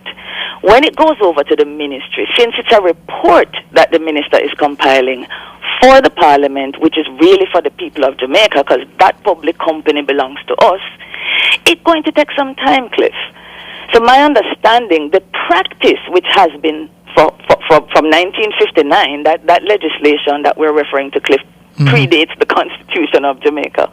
The practice has been that the legislators gave the minister some time because they're compiling a report. They would include the Auditor General's comments in it and send it off to the Parliament. However, our legislators were clear.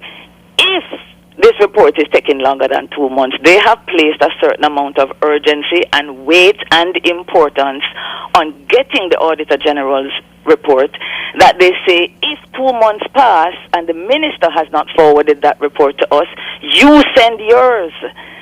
So that's not the people of Jamaica making heavy weight of it. It's the Parliament saying, your section, Auditor General, is so crucial that you send it ahead if you see 2 months pass. And you and I know, Cliff, that these reports don't come on a timely basis to the House. Am I right? So the legislators are saying, don't hold up the Auditor General's report. If that report doesn't come down, you know, send yours down to us. So that is why Section 30 asks the Auditor General, or tells the Auditor General, to send the audit of accounts to the minister, because it is going to be included in a report. That is what it is.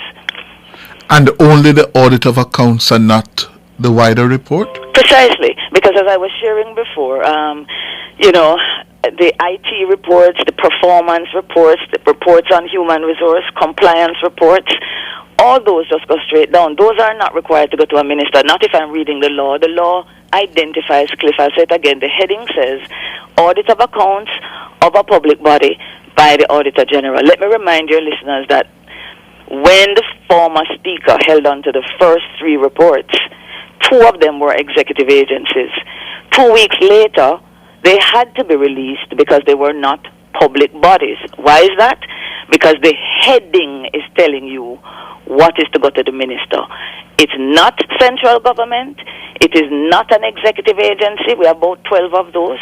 It is the 146 public bodies that we have, and it is the audit of accounts. So if we are being guided by the law, Cliff, we cannot then say, let us send the performance reports as well. Let us send the special audit. You know what a special audit is, Cliff? Those are the reports that the Auditor General does, directly related to concerns about abuse and misuse that comes from a cabinet member, a parliamentarian, a public official, the media, or citizens. Those are not to go to the minister first. It's the audit of accounts. Several different types of reports by the auditor, several different entities that she's auditing. Section 30 is only speaking to one type of entity, the public body, and one type of report. Now, if our legislators believe that it should be treated differently, Cliff, there is a way to do it, you know. We have empowered them to change the law. And so that's all that JAMP is saying. Then change the law if we believe that this is an improvement. But I'm here to tell your listeners that everywhere else in the Commonwealth, the way Jamaica has been doing it, is how the other 150 countries in the Commonwealth do it as well. So I want them to understand that this is a best practice, the shortest and quickest route from the Auditor General to the representatives of the people. When it is tabled, Cliff, I want to disabuse any listener from thinking it's just the media and the parliamentarian and special groups, so-called special groups like JAMP. When a report is tabled, every citizen in Jamaica can email the parliament and they are obligated to give it to the citizen.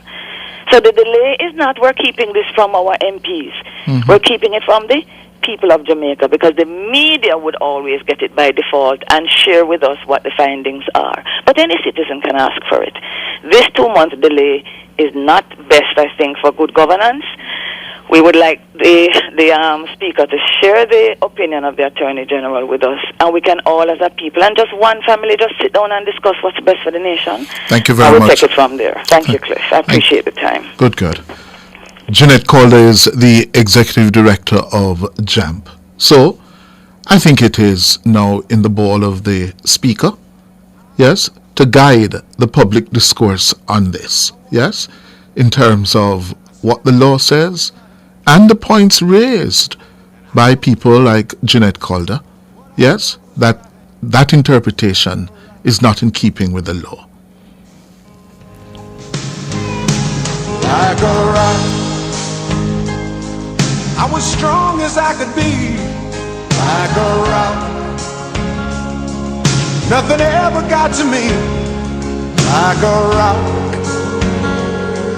I was something to see. Like a rock. Cliff Says was brought to you by Educom Credit Union, providing value through service. Go crazy for this offer from Flow. Get a free Samsung phone and earbuds when you sign up for Flow Yard and Road for the special price of $4,999 plus GCT. Free is all the craze. This crazy offer won't last long. Visit discoverflow.co or your nearest Flow store for more info. Conditions apply. Discover the flavor of Jamaica with the Coconut Industry Board. They offer a variety of coconut products, from coconut water and coconut oil to coconut drops, gizadas, and other flavorful coconut items. Whether you're a farmer, producer, or consumer, the Coconut Industry Board is home to all coconut products. Visit them at 18 Waterloo Road, Kingston, or call 876-926-1770 for more details. Pamper your senses at Bodyscape at its newest spa and grooming club located at 34A Mannings Hill Road in Kingston. Their Kingston branch is offering a special on pedicures with gel polish for only $2,500 until April 30. You don't want to miss this deal. They also offer facials, massages, manicures, and waxing services. Call 876-627-9454 or message them on Instagram at BodyscapeJA. Conditions apply. Experience a world of pampering at Bodyscape, now in Kingston, Jamaica. As the chief maritime agency of the Government of Jamaica, the Port Authority of Jamaica regulates the port and shipping industry and develops infrastructure. The Port Authority's main businesses are cargo operations, cruise shipping, port and marine services, logistics, and investments in BPO facilities, which are all focused on promoting economic growth and fostering job creation. The Port Authority of Jamaica, a beacon of maritime excellence. Our phone numbers are 630-9371, 630-9372, 630-9373, 630-9374, and 618-8255. My hands were steady, my eyes were clear and bright. My walk had purpose. 4 minutes going up to 11. My first call of the morning of the week is Nephew. Good morning, Nephew. Yeah. Hello? Hello, good morning, Nephew. Oh, you're the Cliff, you hearing me? Yes, man, I'm hearing you well. Listening to your opening comments this morning on the presentation of the Prime Minister in the budget, I want to agree with you.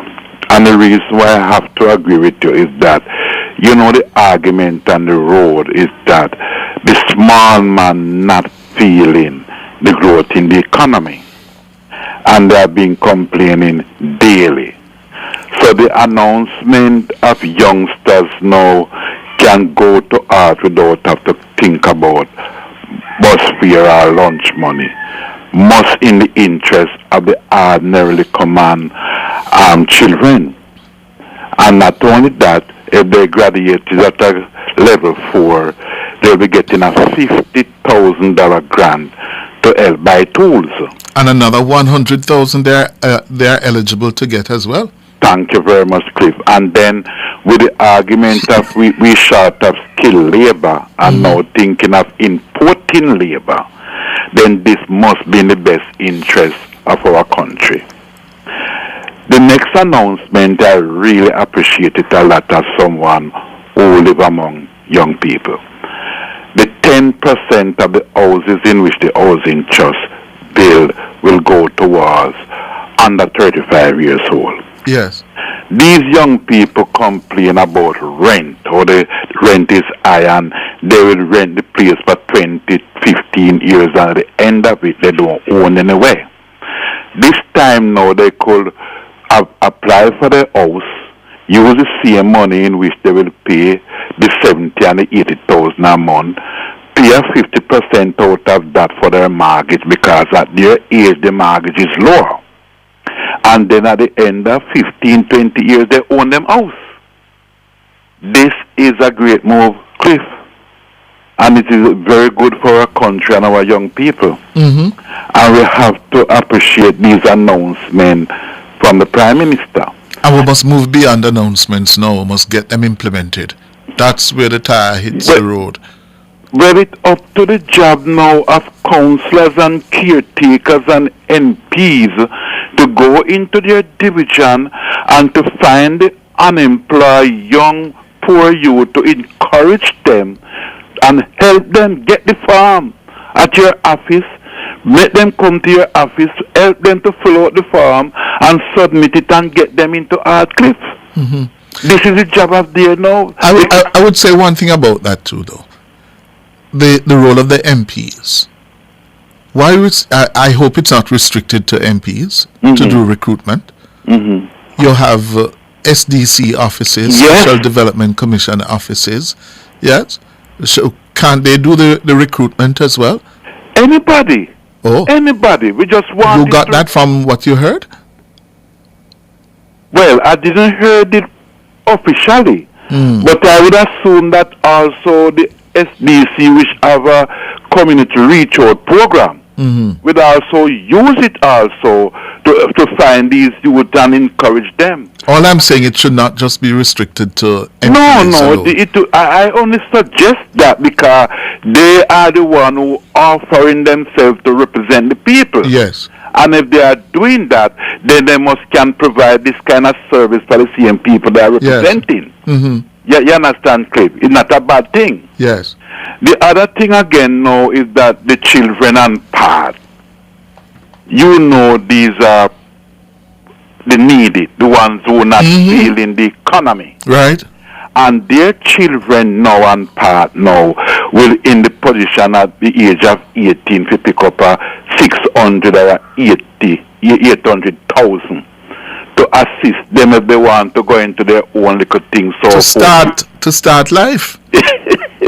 Which I don't think you and I have that privilege. No. In fact, a number of us were saying, that, boy, if it were in our time, you get paid to go to school to learn a skill. Yeah? Yes. These youngsters are being paid lunch money and bus fare. Yeah? Yeah. In our time, you better drink water and bulla. Yeah? So the Prime Minister presentation was a very, very excellent one. It's for the people now who is complaining that they're not feeling the growth in the economy. Because remember now, Cliff, if it wasn't the growth in the economy to provide this money, these services could afford it. The government could afford it. Yes. So the argument that they're not feeling the benefit is now there for them. It's for them to make the best use and opportunity of the benefit, Cliff, because it look good for our country going forward. What you should do, what I should do, what all of us should do, yes, we live in communities where we see these young people. We should let them be aware of it. Well, I've been doing that for... Let them be aware of it, because let me tell you now, whole heap of them don't know about it, you know. Cliff, I was so shocked and surprised that when I on the road, people is telling me that they don't listen to the budget presentation. They don't even know that the budget presentation is going on. And I can understand that. Over the years, we usually listen out for taxes increase in the budget, especially business people. Yes. You know a custom now for nearly 7 years now you haven't heard a budget with a tax increase in it. Yes. Because good thing. Good thing that. Boy, Cliff, you don't know. You don't know how much it is so good for know that we are accustomed now yes. to listening a budget presentation, and then you know from day one that there will be no tax increase, Cliff. Something we don't used to. Yeah. No, we take it for granted now. Yes. Yes, Cliff, you understand. But overall, the assessment of the prime, well, I think him to give you a tip up the iceberg when he mentioned on your program some few days ago, said listen to his presentation on the 21st. You remember that? Yes. And he lived up to expectation. He did. He did. You understand? Will the people buy into it now, Cliff, and go forward? Well, that is why timing and the implementation are going to be so crucial now. Yes? It has to be implemented effectively so that people feel the benefits. Yes? So that whatever political benefit can redound to the Prime Minister is had. You know? Cliff, I hear the opposition always saying when the government... Neville, let me just tell you and the listeners. In New York, the New York Appeals Court has just given President Donald Trump, the former president, a financial lifeline. Trump was to have posted a bond for $464 million.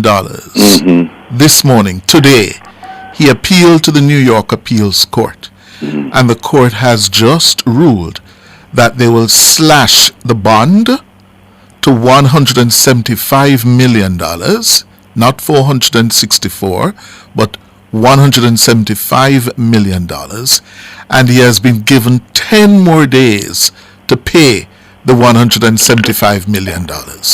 So Trump smiles again. He has been given a financial lifeline by the New York Appeals Court. Okay? Cliff? Yes. You know, I wouldn't surprise if Trump returned to the White House. Well, he's leading in every poll. Every poll. Yeah. Finally, the PNP always come out when the GLP government come out with these good plans that it was their idea. But the PNP not telling the Jamaican people that they could never implement these things because the economy wasn't doing well for they to have the money. Yes. And you can only implement these goodies when the economy is doing well, Cliff. And you have the financial resources to do it. Yes. They're not telling the Jamaican You make a very good point, nephew. You make a very good point. They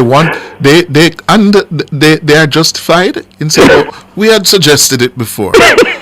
But as you have said, and the Prime Minister have reminded them, they weren't in a position to implement them. They can't. So good ideas remain good ideas if you are not able to implement them.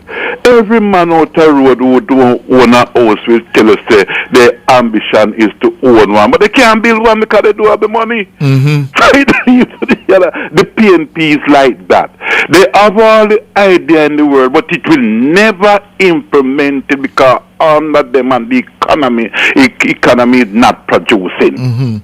So it will never implement it. So you have to give the government who is implementing these things because they're able to make the economy perform in such a way that we can be getting these rating from the rating agency that the entire world now is looking at Jamaica as a place for investment. Yes. And investment is what circulates money in the pocket of people, Cliff. Cliff, we talk again. All right, sir. So you're very happy with your Prime Minister? Oh, Lord, Cliff, man. Cliff, Daddy, you don't believe that Andrew have come a far, far way as a leader in this country. Oh, yes. Oh, yes. He have gone beyond expectation. That is not in doubt. You understand?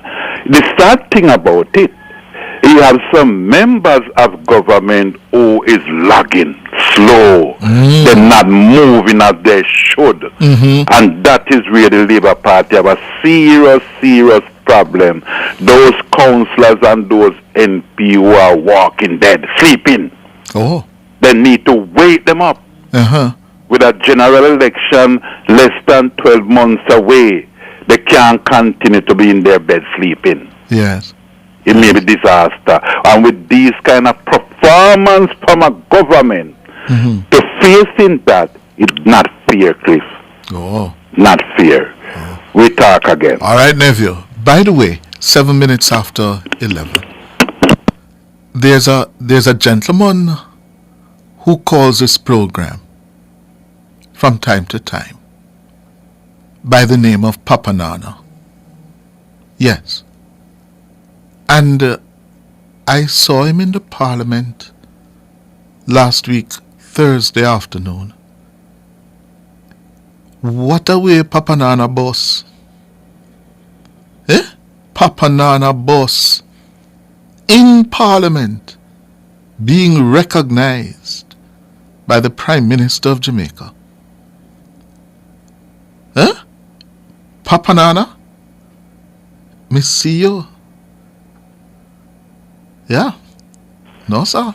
You're big shot now. We can't. God bless you, man. Yeah. And when I don't talk, because Mr. No, why you don't tell me say the on the line? I don't hear you.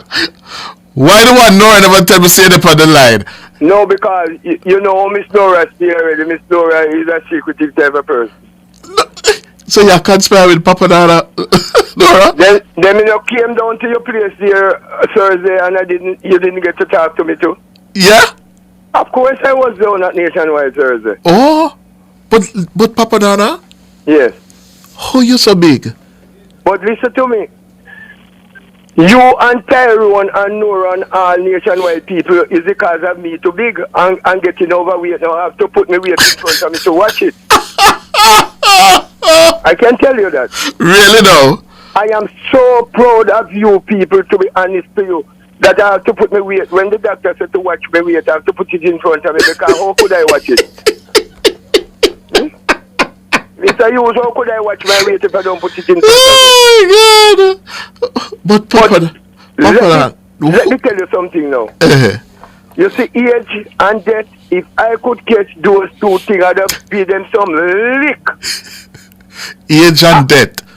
Because those two people, I don't like them. Because look, take for instance, Mr. Hughes, I beg you a minute.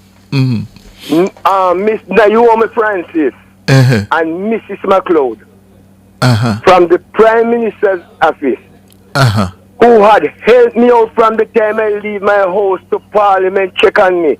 When I went to Parliament, they look about me like a baby. They carry me upstairs, and I want to talk to you a little about Parliament because that place they need to change. It is not for people like me. Yes, it is. It is. Yes, I am telling you. But before I forget it, because Mr. Hughes, I must tell you the truth. I thought I would sleep very good on the weekend, and I pray to God if Monday could come before Sunday.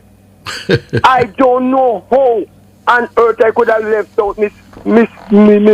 McLeod and Mr. Naomi Francis in my thanks because they check on me, they receive me when I go to Parliament, they carry me, go and feed me.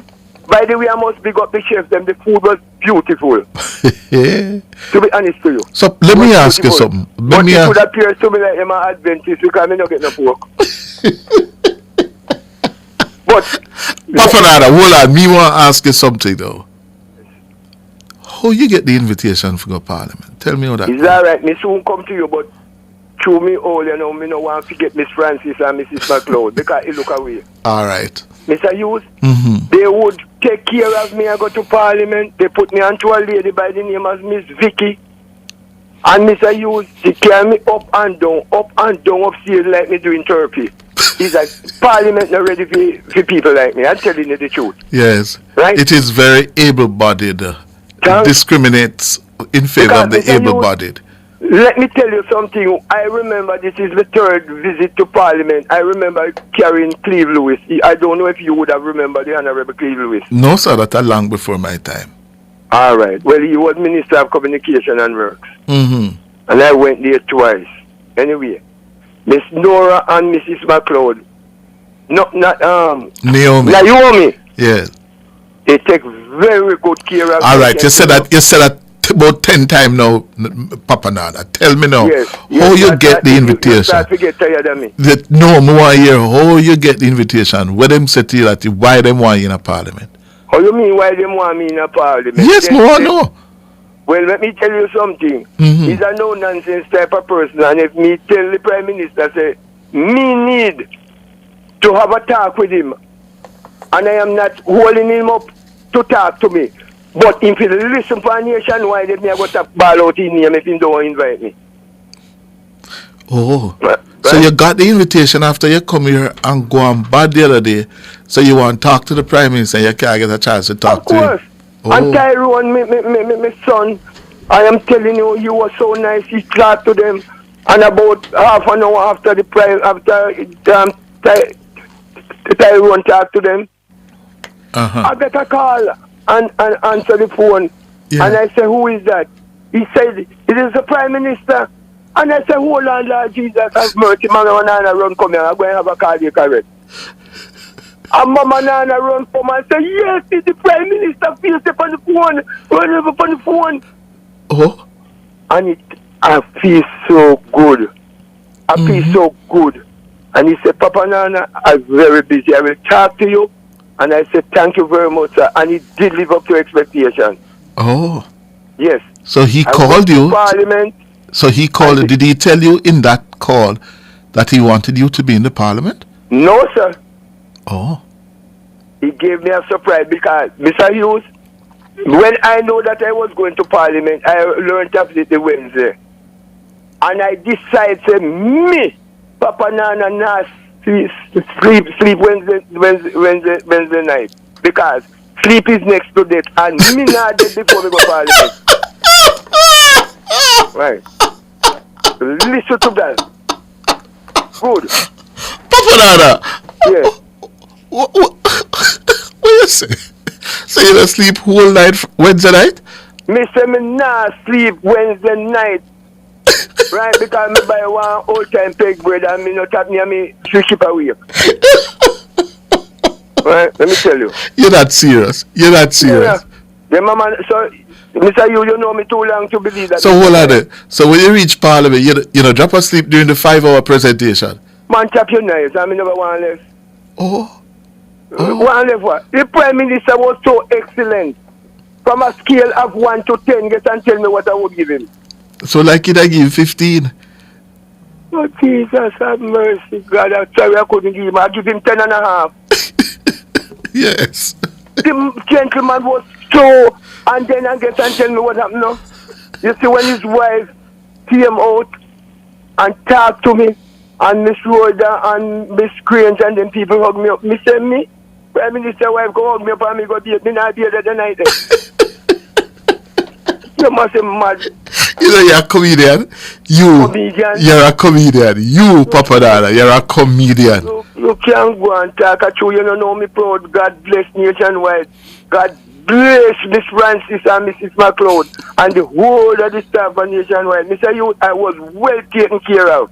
I'm happy to hear that. I am telling you, but Mr. Youth. Hold on for me. Hold on. We're up on a break. Hold on, Papa Nana.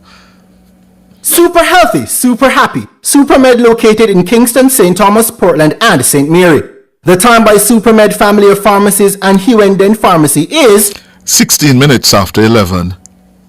And Papa Nana, we're back with you. Yes. Thank you very much, sir. So you bathed since Thursday? Lord God, man, maybe it's Sunday. You bathed Sunday. All right, you Papa. Don't know what happened. Satan wicked, you know, say I me done be say water gone. Lord God, you look like. You know, them say I'm a dry reservoir. So, me, I tell you now, Mr. Hughes, yes. they need to do something about Parliament in the most urgent way. Mr. Hughes, it's a good thing that we have a lady there by the name of Miss Vicky. Mr. Hughes, step up, step down, step up, step down, step down, step up. As such, you have to carry me around the place. I'm telling you, man. And then, some breeder people who said to me, you're not seeing good, you and me, your nationwide. Mister, I get some breeder calls from America, Canada. Oh, dear. England. You're international, man. You're big. Then hold on now. Let me give somebody else a chance. Then you don't hear me new song.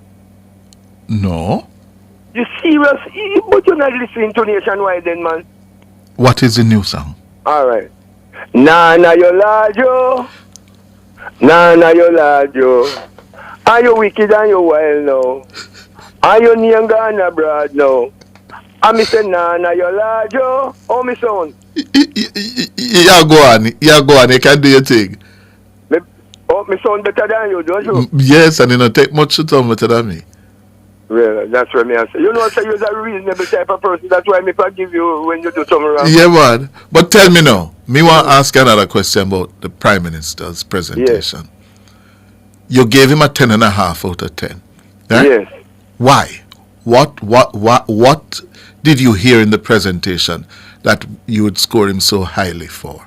Mr. Hughes, he touched the life of every Jamaican, every ordinary Jamaican, because what I want was to talk to him about is about the ordinary Jamaican who a lot of the middle class prefer to keep them illiterate, that they can use them as they have a mind. And he touched every life of the Jamaican. I'm telling you, Mr. Hughes, that gentleman there is appointed by the Most High God. I am telling you, he was so... let me tell you something, Mr. Hughes. Let me just tell you something. You know that the opposition do not have anything to really criticize the government about growing this economy. So that's why you see they start on personal attack and people's integrity. Because they cannot match what this government is doing to the economy right now. I am telling you. Right? And what I am saying, you have some plantation slaves in this country who need to get a hold of themselves. You cannot look living in your country and take your vote and sell for $5,000. That is not right. Right? Yes. And look what they have done to us. They pack up us on a ship. Some of us stifle and dead and fling us overboard. And we get one quarter kulu and we drink and dance and man. When we drunk, we go up on the ship, and when they reach in the middle of the ocean, and we have. And when we there, so I do. They say, well, you're there, so I do. Ship overboard. And then fling us overboard. And when they go to England, they charge a human cargo. God Almighty. And we don't see where we're coming from. It is a disgrace. And all who is trying to behave as if to say, oh, they love you because you're poor. Love me because you're poor. You're not one of us, man. You know, love me because you're poor. You love me because we stay poor. So it's time for us to uplift ourselves and don't believe in a man cooking a fish and give us to eat. Teach us to catch a fish and we'll feed ourselves. Give us a piece of land and help us out. And in a 5 years time, you see our house, so it's there. That is the type of budget that the Prime Minister is talking about. Don't depend on a night belly full. All right, sir. And he's so excellent, Mr. Hughes, and I'm telling you, sir, thank you very much, and God bless you all. And a big up the driver again, Mr. Bacon, big up Miss Vicky, big up Miss Naomi Francis and Mrs. McLeod. Yes. Big up nationwide. God bless you, sir. All right, celebrity. Thank you, sir. Get a load off of me here. God bless you. All right, Papa Nana. Good, sir. Thank you. Good. All right. I gather Jeanette Calder is back. Jeanette? Chris, thank you. There was a matter I thought that was really important and I neglected to say it to your listeners. I thank you for giving me another 2 minutes. The matter of the minister there are citizens, and I think it would be legitimate that they would say, you know, Jeanette, this idea that it's only the audit of accounts that should go to the minister is not a good idea. I think the minister ought to have sight of all the reports that are dealing with matters under his, you know, that he's responsible for. And I would agree. So I wanted to come back to just assure the listeners that what is the practice is that before an Auditor General finishes and finalizes her reports, or any kind of reports, and sends them to the Parliament, every single report, whether they are performance, compliance, IT, special, or audit of accounts, they are always sent to a permanent secretary for the permanent secretary and her team to review and to apprise them of what the findings are. And this is a process that allows the permanent secretary and the team, which I can't see, Cliff, you can tell me, but based on some of the findings that comes out of these reports, which are quite egregious, I would find it very surprising, and I would defend any and every permanent secretary and say they would advise a minister of what these findings are, and they would bring it to his or her attention. So the Auditor General, when a report, when an audit is completed by whoever in her team has done it, it is sent to the permanent secretary, whether it's a public body, central government, executive agency. The entire team gets an opportunity to review it. If there is anything that they think the Auditor General has gotten wrong, they can, here's the documentation. I think a team got it wrong, AG. The Auditor General will change it. Sometimes she doesn't, depending on what documentation and evidence is given to her.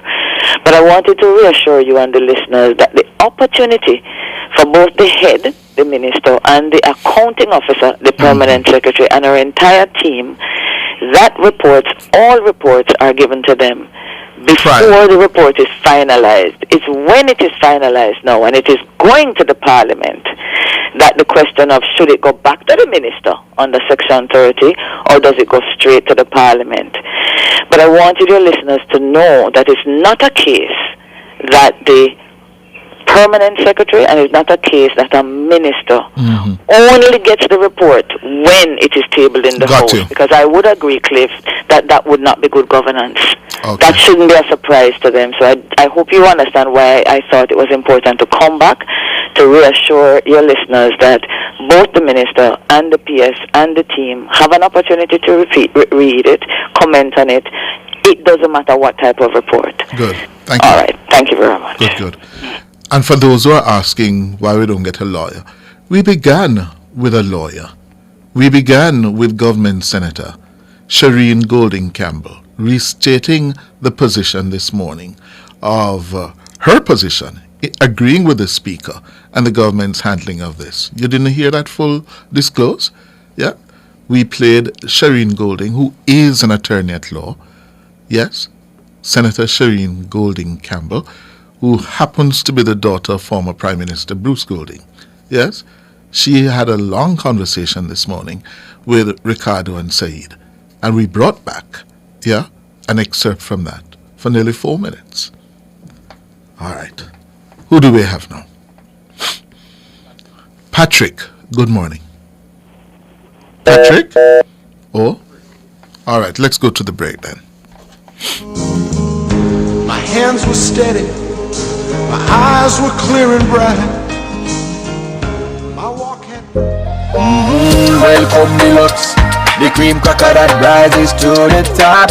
So crisp, so light, so buttery. When you're good, you're just good. Hey, had the national flavor. You go off and buy this bag. So good, it's just so good. Welcome deluxe, the cream cracker that rises to the top. So crisp, so light, so buttery. National Baking Company, just so good. Shop now and save in Active Home Center Home Sweet Home Sale, Wednesday, March 20th to 27th. Take up to 30% off selected tiles, bathroom fixtures, lighting, and so much more. Shop selected 18-inch ceramic tiles starting at $199 plus GCT. This sale lasts for 1 week only, so don't miss out. Visit our showrooms in Kingston and Montego Bay. Conditions apply. Active Home Center. More savings, more choices. The Consumer Affairs Commission is requesting that persons who have not yet collected their bad gas ex gratia payment to kindly visit the Commission's website at cac.gov.jm to see if their name is on the list. The final date to make contact is Friday, March 28, 2024. For further information, call the Consumer Affairs Commission at 876-619-4222 or visit us at 34 Trafalgar Road, Kingston 10. The Consumer Affairs Commission, protecting your rights, securing our future. As the chief maritime agency of the government of Jamaica, the Port Authority of Jamaica regulates the port and shipping industry and develops infrastructure. The Port Authority's main businesses are cargo operations, cruise shipping, port and marine services, logistics, and investments in BPO facilities, which are all focused on promoting economic growth and fostering job creation. The Port Authority of Jamaica, a beacon of maritime excellence. Studying overseas? Contact Versan Educational Services Kingston, Montego Bay, or New York office at 876-755-2187 or read the Wednesday blog at www.versan.org for more information. The time by Versan, VES is best, is 27 minutes after 11. Our phone numbers are 630-9371. 630-9372, 630-9373, 630-9374, and 618-8255. Or find us on Facebook at Nationwide News Network and follow us on Twitter at Cliff Nationwide. You can also listen to Cliff Hughes online live on the World Wide Web at nationwideradiojm.com or via the Nationwide 90 FM app on your mobile phone. My hands were steady, my eyes were clear and bright. My walk had purpose, my steps were quick and light. And I held firm to what I felt was right. Like a rock, like a rock. I was strong as I could be, like a rock. Nothing ever got to me, like a rock. I was something to see, like a rock.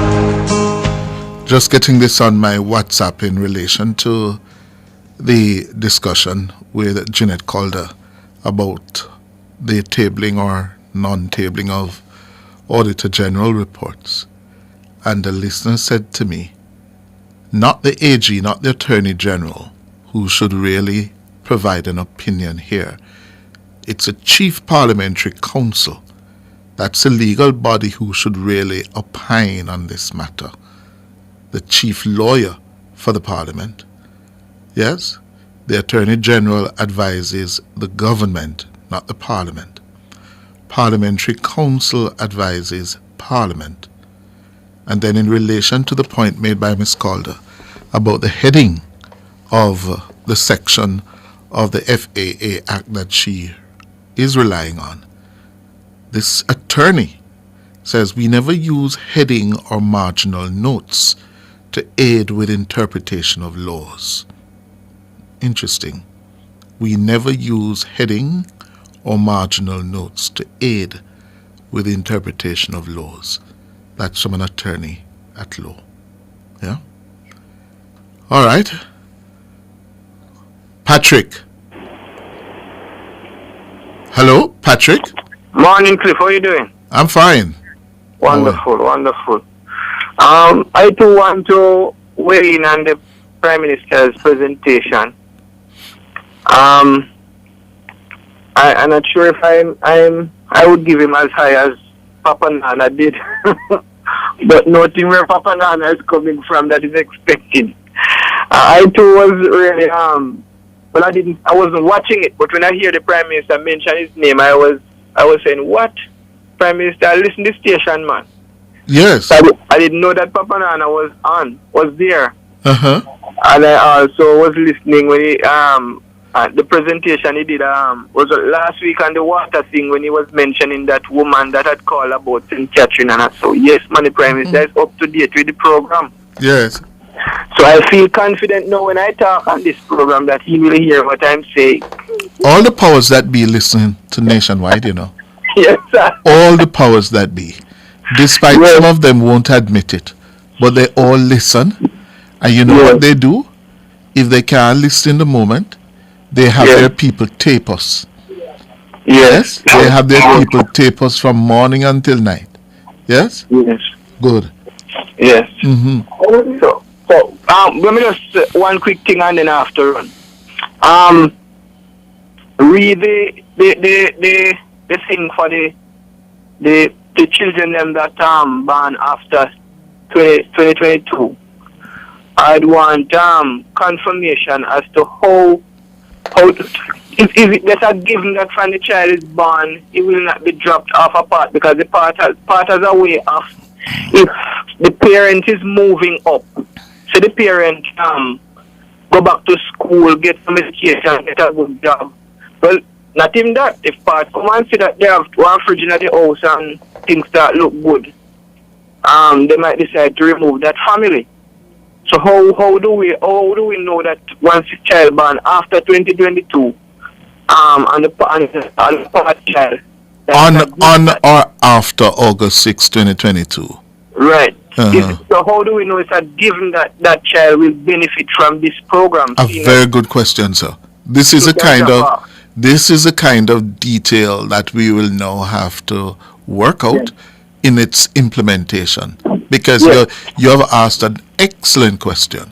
Because if a child is born on August 6, 2022, and that child and his or her family are on path, but 2-3 years down the road, the family makes good and is no longer eligible to be on path. What of that child when he or she gets to 18, where the money is concerned? Yes, we want to know that. That's a very, very good question, sir. And one last thing I want to say to the PM too. Really appreciate the thrust with art, but we want to know. We don't want the PMP to say I told you so with the sixth farm pathway program. Because I have a daughter who is enrolled in that program, but right now she's saying I want to go to the art program because when I go to the art program, I'm sure I'm going to get a certificate. She's saying there's not much happening as it relates to the technical aspect of the program. There's no investment in that. What do you mean not much in terms of the technical? She said when she go to school and say, for example, she's doing welding, she said her teacher can't really give her much because they don't have the wherewithal. You mean at heart? No, man, the sixth farm part. In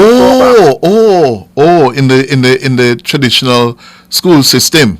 Yes. See what you're saying. We want to know if it is just they're just saying that they're putting forward a program or is just a holding cell to hold children for 2 years. As I understand it, like welding, yes, Heart is not starved of practical laboratory facilities. That is where you go and you get the real practice. Right. In the classroom hold on. In the classroom and on the job. On the matter of welding, I recall doing an OB late last year, and they were teaching not the old technology in terms of welding, but some quite advanced technology at heart. Right. Yeah?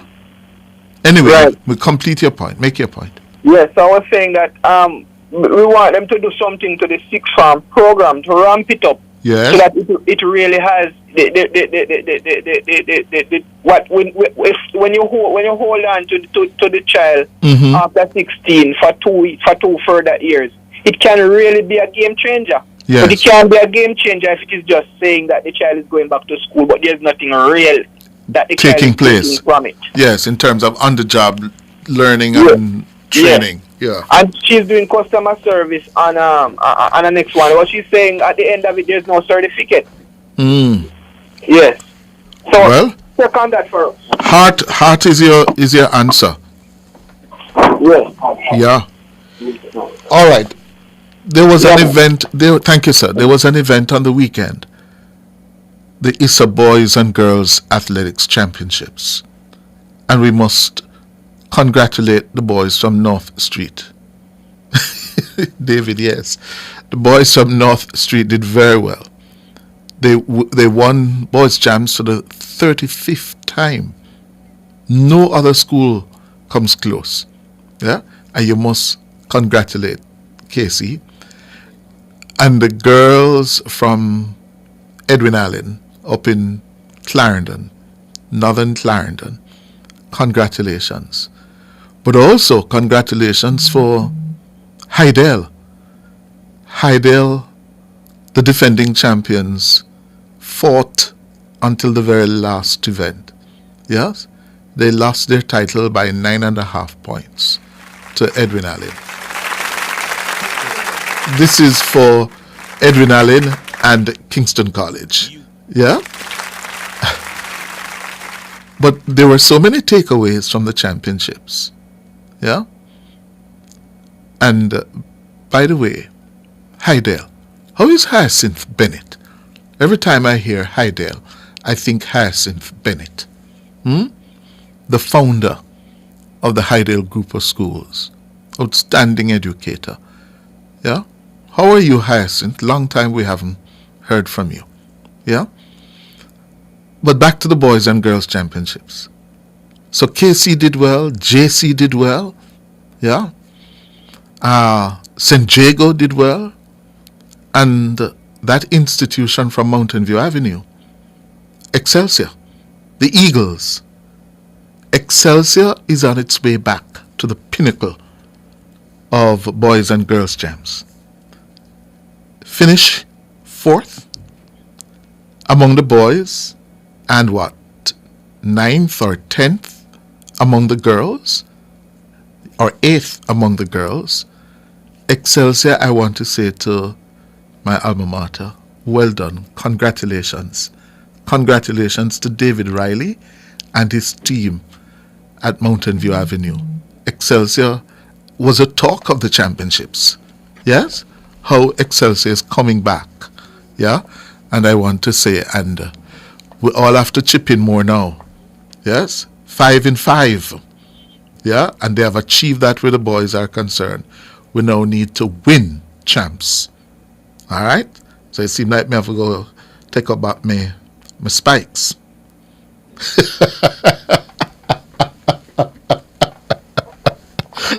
Yes. Who is next?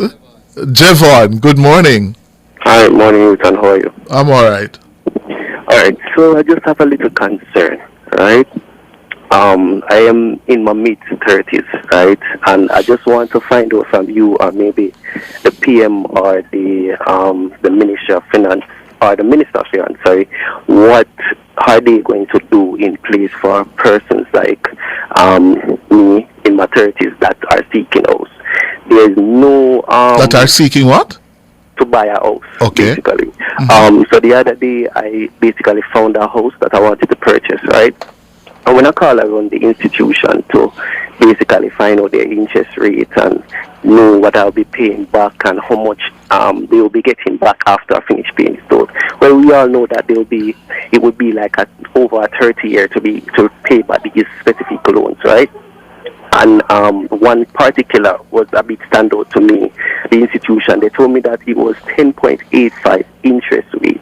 And when I calculate that the amount that I will be paying for the house, it was almost 3 times that I'll be paying back to the institution, right? And the amount of money that I'll be paying monthly. What is the government going to do about situations like this? And I would love your opinion on this as well. Yes, and I'd love to offer my opinion. What is the interest rate they're offering you the 30-year loan at?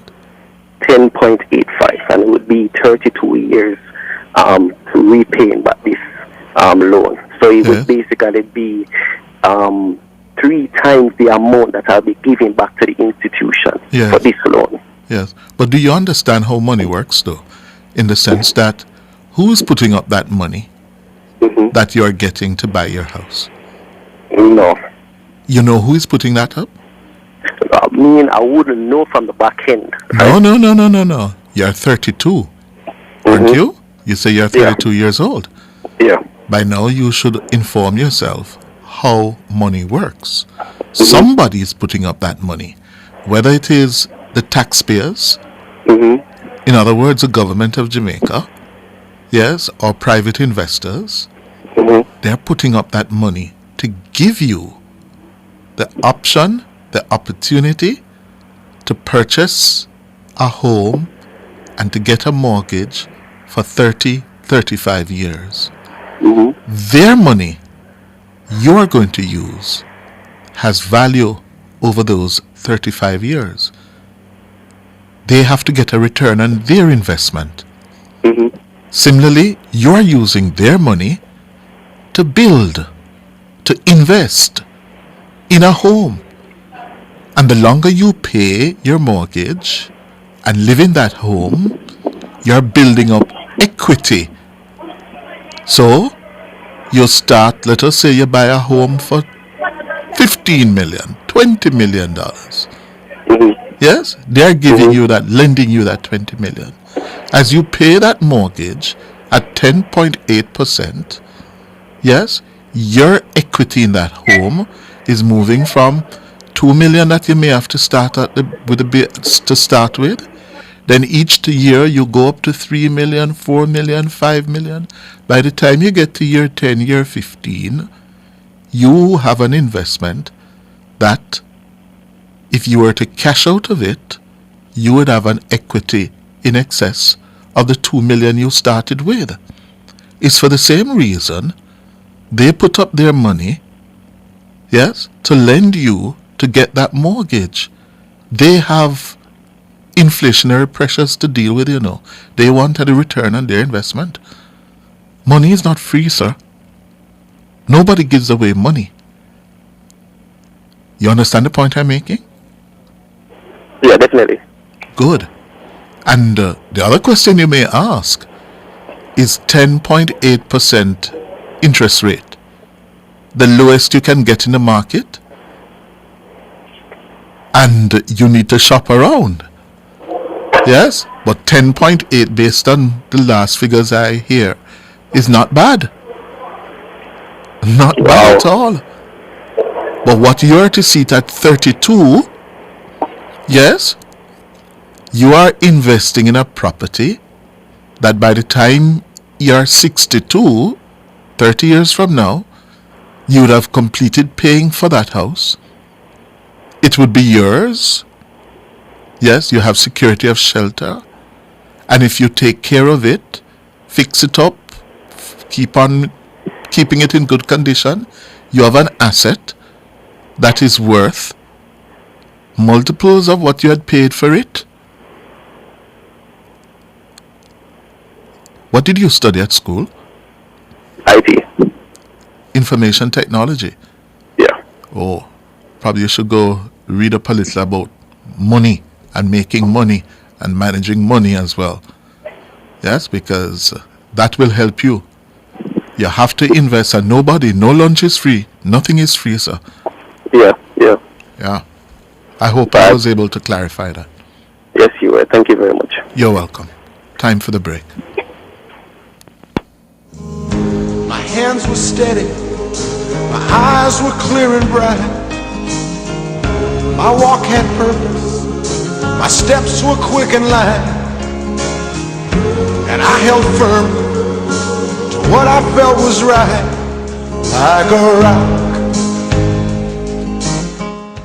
Furnitureland at 112 Constant Spring Road is Jamaica's premier furniture retailer when searching for stylish and elegant pieces for your home. The time by Furnitureland is... Comments time, 11:45.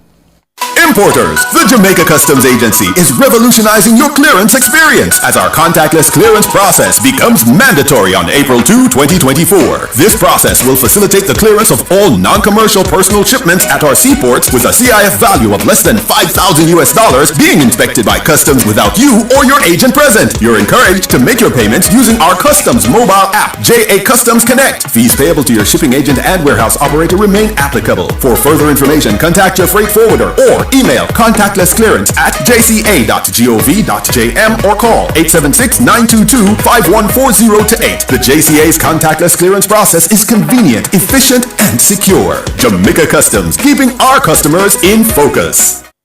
EduCom is at it again with the EduPower Energy Loan. Cut your high energy bills with solar. Power up your home, business, or upgrade existing equipment. Access everything solar. Panels, water heaters, and much more. You've got the power with the EduPower Energy Loan. Borrow up to $3 million with up to 5 years to repay at competitive interest rates. Conditions apply. Call EduCom at 876-926-6973 for more info. EduCom Cooperative Credit Union Limited, providing value through service.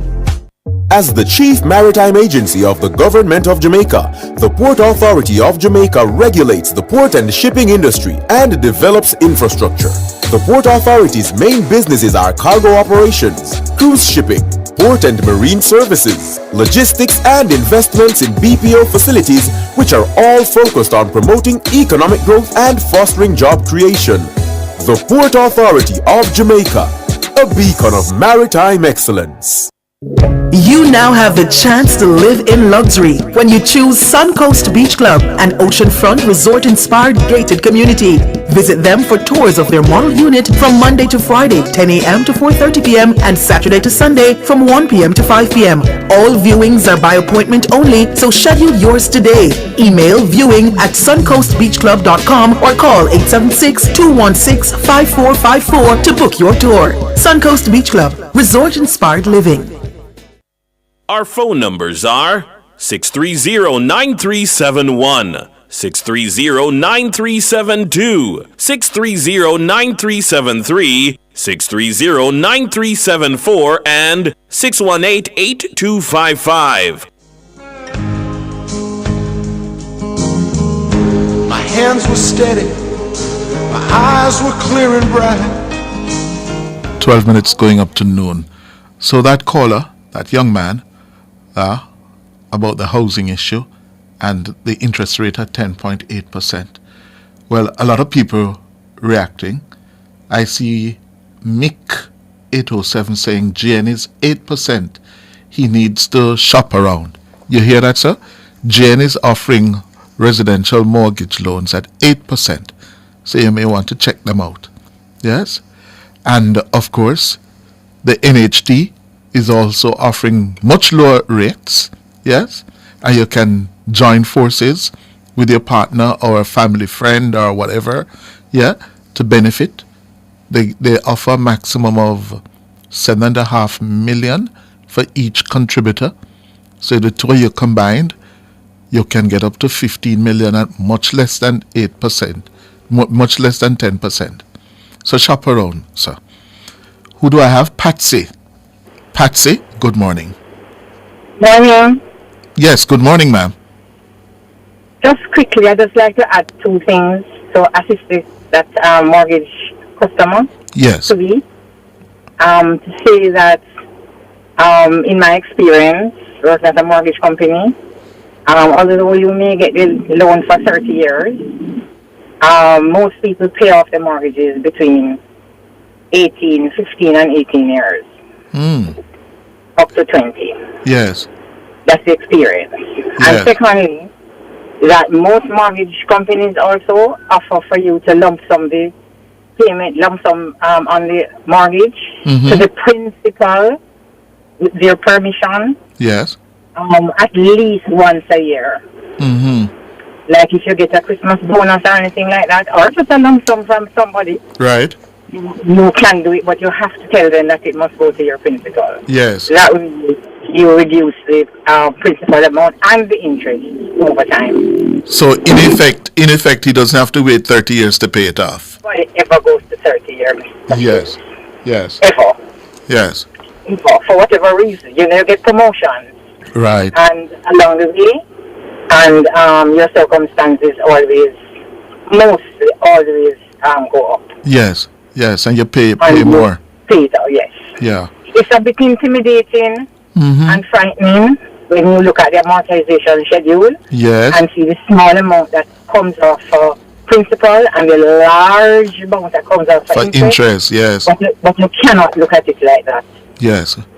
Right? Because there's always, and as you rightly said, the equity in the home and all of that sort of thing. And you always sometimes upgrade, sell that house and buy another one. And right.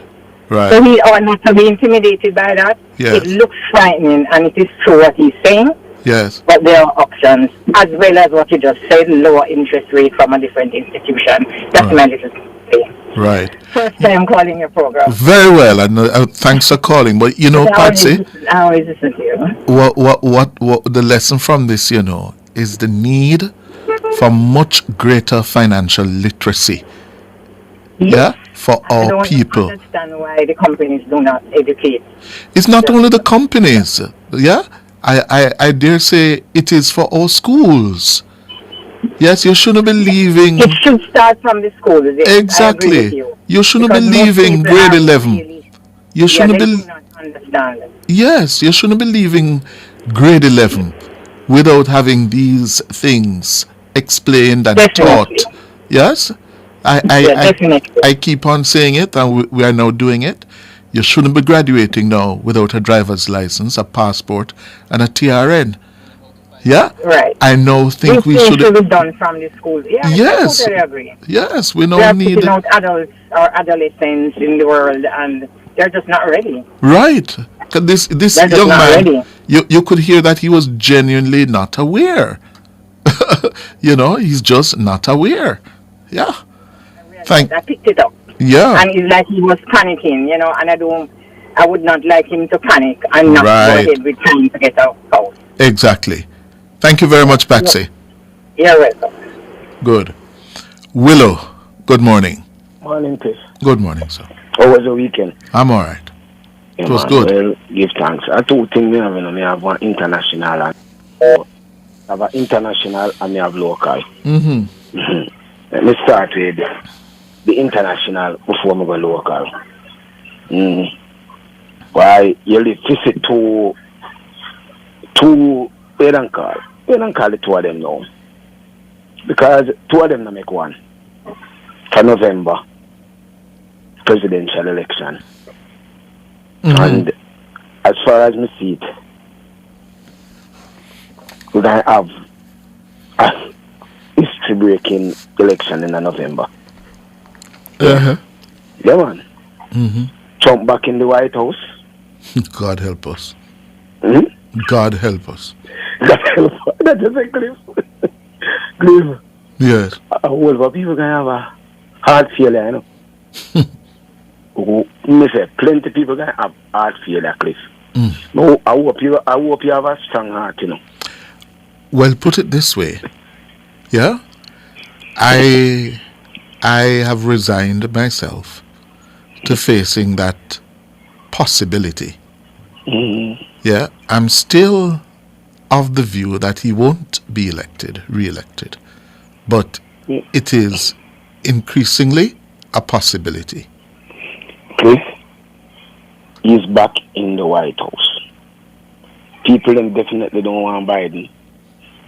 It's too evil. You have to pick between the two evil. Right? And who is the worst? Who is the lesser of the two evil? Well, then say Trump. Jesus. As the lesser, as the two evil.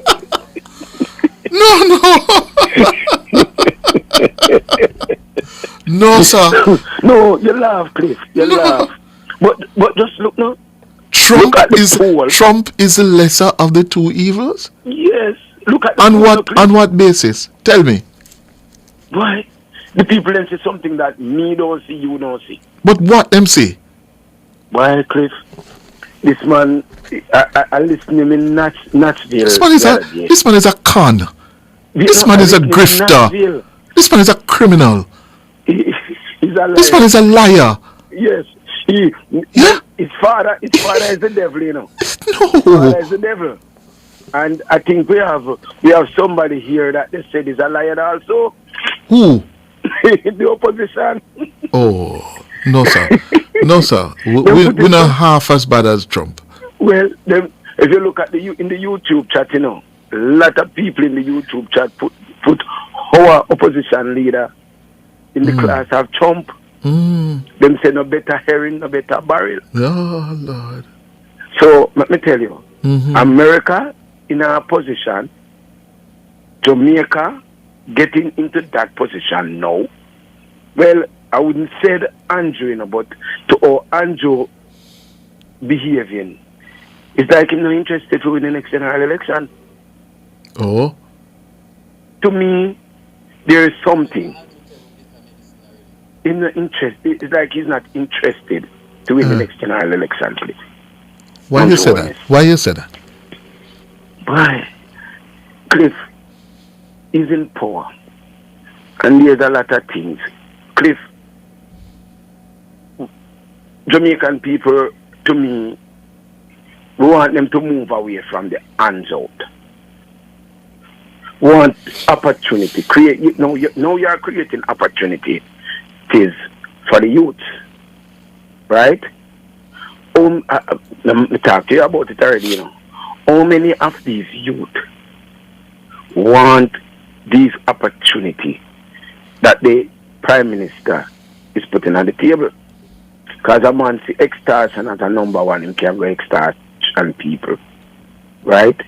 He can sit down on corner and put in somebody who can come give them a belly full and a hands out. Them don't want to work for it. Right? They want to sit on corner, they can drink them liquor, smoke, and ganja, get a belly full. That's all they want. Right? So, let me tell you, we're in a position right now. All right. I have to run, leave you, sir. Yeah? I can tell you just before we go to the news. I'm just being told that apparently the new Commissioner of Police is already making his presence felt physically. I gather there's been a marked increase in the number of foot and beat patrols on the roads of the corporate area.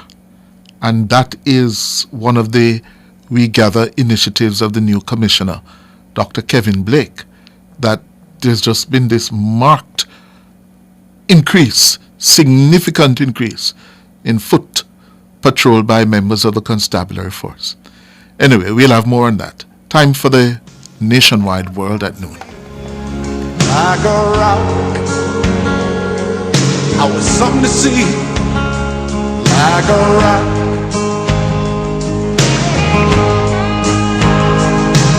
and I stood arrow straight, unencumbered by the weight of all these hustlers and their schemes.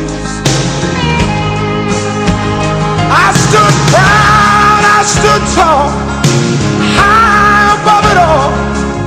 I still believed in my dreams.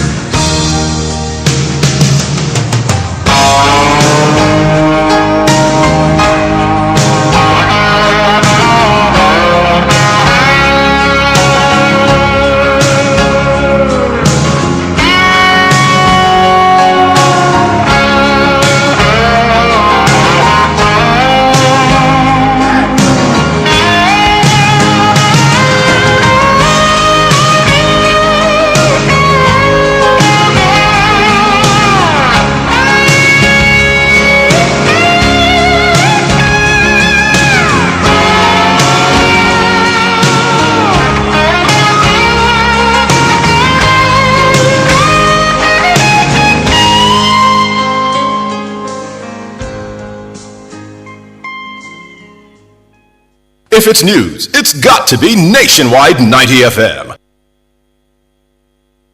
You're listening to Nationwide 90 FM. The time is... It's 12 o'clock. It's credible and factual. The World at Noon on Nationwide 90 FM.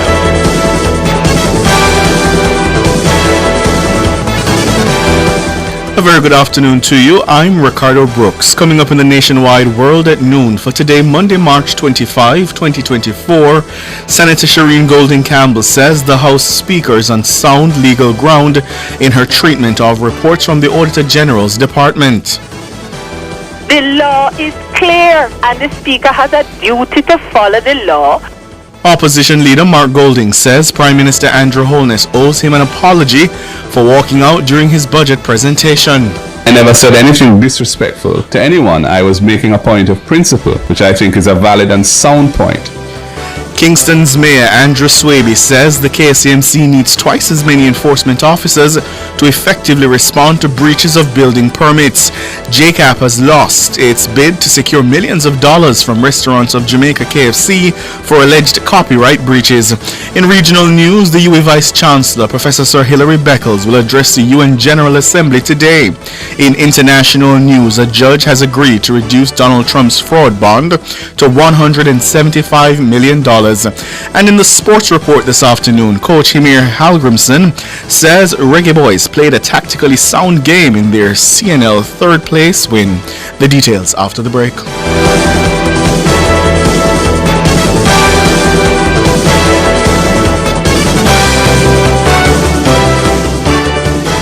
The Midday News is brought to you by Total Tools. We almost always have it. Total Tools Rental and Electrical Supplies is Jamaica's one-stop shop for tools and equipment rental, sales, repair, service, transportation, and parts. They almost always have it. If they don't, they will source it. Check out their pickup and delivery service and their equipment with operator for hire service. Visit their Ocherius or Crossroads branch. Follow them on social media. Call or WhatsApp 876-834-5300.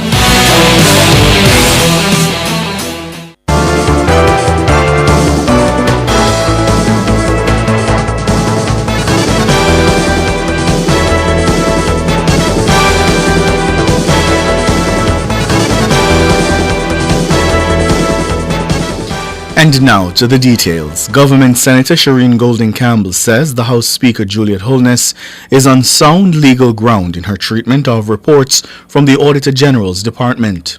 We're going out in the public domain and throwing words about suppression and blah, blah, blah, when the law is clear and the Speaker has a duty to follow the law. In my estimation, in relation to these reports, which I understand to be public body reports of the two entities, she is correct in my legal opinion. The matter again came to the fore last Friday after news emerged that the House Speaker had returned two reports from the Auditor General without tabling them in Parliament. Mrs. Holness has ruled that the reports were not submitted under the correct legislation.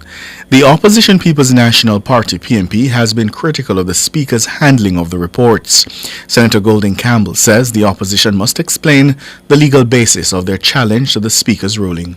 Just like I read the law, the opposition has attorneys over there who can read the law too. And I have not heard anyone come up and say that the Speaker's interpretation is wrong because section blah blah of this says she's wrong. Nobody has quoted anything or given any evidence from the statutes and the Constitution that we have to say she's wrong. If they do, I'm willing to debate that. Shireen Golding Campbell, government senator. The senator was a guest on Nationwide this morning on Monday. The opposition leader, Mark Golding, has asserted that the Prime Minister Andrew Holness owes him an apology for leading a walkout of government members during his budget presentation last Tuesday. Mr. Golding made the assertion while speaking during an interview on The Fix last Saturday. Norgay Banton has that report. Prime Minister Andrew Holness led a walkout of Parliament by government MPs in protest over Mark Golding's comments about the spousal relationship between the leader of the government and the Speaker of the House. House Speaker Juliet Holness is the Prime Minister's wife. Mr. Golding suggested that the relationship compromised Mrs. Holness's ability to act fairly and impartially in her duties as House Speaker. The walkout prevented Mr. Golding from completing his contribution to the 2024-2025 budget debate in the House. He completed his presentation on Duke Street, on the outside of Gordon House, to a crowd of PNP supporters. Mr. Golding, who was a guest on The Fix, dismissed claims that he was criticizing Mrs. Holness as House Speaker. It wasn't a critique of Mrs. Holness, and I think it's important to say that because people keep using that expression. Yeah. It was a critique of the arrangement implemented by the Prime Minister, really, to have his spouse be the Speaker. I have nothing against Mrs. Holness personally. In fact, I enjoy a cordial relationship with her. And, you know, she's a lady who has achieved many things in her life and, you know, respect due. So I have nothing against Mrs. Holness, and I would always be polite to Mrs. Holness and courteous. But the arrangement, which was, you know, put in place a kind of structure of potential conflict of interest, is what I was criticizing. When he reacted the way he did, well, I wasn't expecting him to storm out in a fit of pique. Mr. Golding says it's bizarre that the Prime Minister's reaction to his critics was to lead a walkout of the Parliament. It's bizarre. It's bizarre that the government, which control the Parliament by their majority, walked out of their own Parliament. I mean, I had said earlier in the speech that we're only 14 out of 63. We're little, but we're Talawa. But, you know, I didn't realize how Talawa we were that we could cause the government to abandon Parliament. It was unprecedented. Yeah. So I was taken by surprise by it, to be honest, because it's never happened before. I'm not aware of any situation in which the government, with their majority, has walked out of Parliament, leaving the opposition in there without a quorum. So I couldn't complete my speech. And they could easily have fixed that by coming back. There was a 5-minute period that they had to reflect. They chose not to. So, you know, I went outside and there were some of our supporters there and I finished my speech. According to the opposition leader,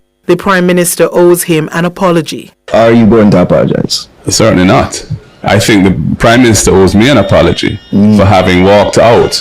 During my speech and preventing me from completing. When I never said anything disrespectful to anyone, I was making a point of principle, which I think is a valid and sound point and needed to be made because of what has happened since Mrs. Holness became Speaker, which I've already gone over with, and I don't want to go over it again. As to what Tom Tavares says about me, well, he needs to look into himself when it comes to matters of honor. Nora Gay Banton for Nationwide News.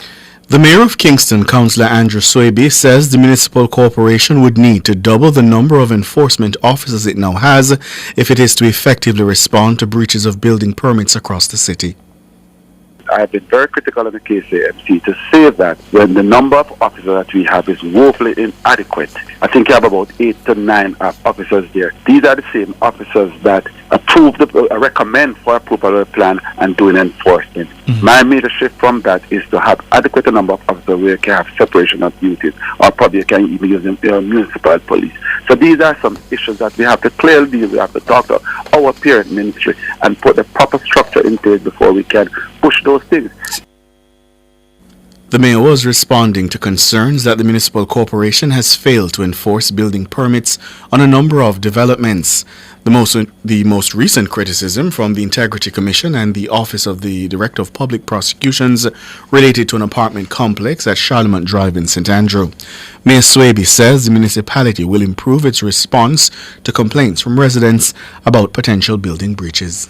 The Charlemont situation is born out of the lack of the KCC refuse to even respond to the residents. Just force them to go to an Integrity Commission. So there are some things now that I'm speaking to them about. How, hey guys, when you have issues or if persons write to the KCMC, we need to respond within X days. Even the minimum acknowledge their letters. We're talking about now how I have started to reach out to UTEC in terms of they build the environment department. So how can you come in and help us to bridge that gap, to educate our staff on ethics and all those things. Councillor Andrew Swaby, the Mayor of Kingston, he was speaking on Nationwide this morning on Monday. The Jamaica Association of Composers, Authors and Publishers, JCAP, has lost its bid to secure millions of dollars from Restaurants of Jamaica, KFC, for alleged copyright breaches. JCAP claimed that KFC played copyrighted works in one of its branches over a 24-hour period. But last week, the Court of Appeal denied the application from JCAP, which sought to challenge an earlier Supreme Court ruling in KFC's favor. JCAP had filed a claim in the Supreme Court seeking an injunction as well as awards for unjust enrichment and damages. It had claimed there was copyright infringement between the period 2017 to 2022. JCAP was also seeking to obtain a percentage of profits earned over the period. The Supreme Court denied the application and entered summary judgment on behalf of KFC. The Court of Appeal has denied JCAP's attempts to appeal that ruling. The Union of Clerical, Administrative and Supervisory Employees UCAS is calling on the Spectrum Management Authority to reinstate the contract of the union's Deputy Chief Delegate. UCAS General Secretary John Levy says the delegate, who was under a fixed-term contract arrangement, was unjustifiably dismissed after receiving a contract renewal offer. Mahiri Stewart reports. Mr. Levy says the delegate was dismissed without reason. In this case, the employee in question, the deputy chief delegate, the contract would have come to an end under the old arrangement, and she was given the option via letter to select whether she wanted to continue on fixed term or to go to permanent staff. And she, in writing, chose to go on the permanent staff. And unfortunately, and that would have been sometime in February, that she would have been written to by the management, and she would have responded in writing. She was called into a meeting and told that they are withdrawn the offer and their contract will just come to an end and she has to leave the office. This is somebody who has been working in government for nearly 20 years. In a letter to Spectrum's managing director and several government ministries last Friday, UCAS gave a 72-hour strike notice, which is set to expire at 4 this afternoon. The parties are set to meet at the Ministry of Labour today to determine the path forward. Mr. Levy says the union is hoping that the Deputy Chief Delegate will be reinstated and that the agency will reconsider its non-renewal practices. They're in fear right now. It's 3 persons in the last month or the last 6 weeks that have been dismissed when they add these two to it. 3 persons, plus I understand that there were some others last year. 3 persons have been dismissed without any reason. The management has indicated that they have the sole right to determine whether this contract is renewed or not. And it makes no reference to whether your performance is excellent or not. They just say that they reserve the sole right. And that cannot be right. I think the government is going to have to step in this, because this cannot continue and it's going to become a flashpoint. He is calling on the Ministry of Finance to urge government entities to review their treatment of employees under fixed-term contract arrangements. And I think that the Ministry of Finance, in my view, can send out one simple circular to all of these entities that have been meddling and fiddling with people's future, to say to them, if XYZ is in place, the need for the service remains, the employee is willing to continue, their performance is up to a certain standard, then do not disturb their contract.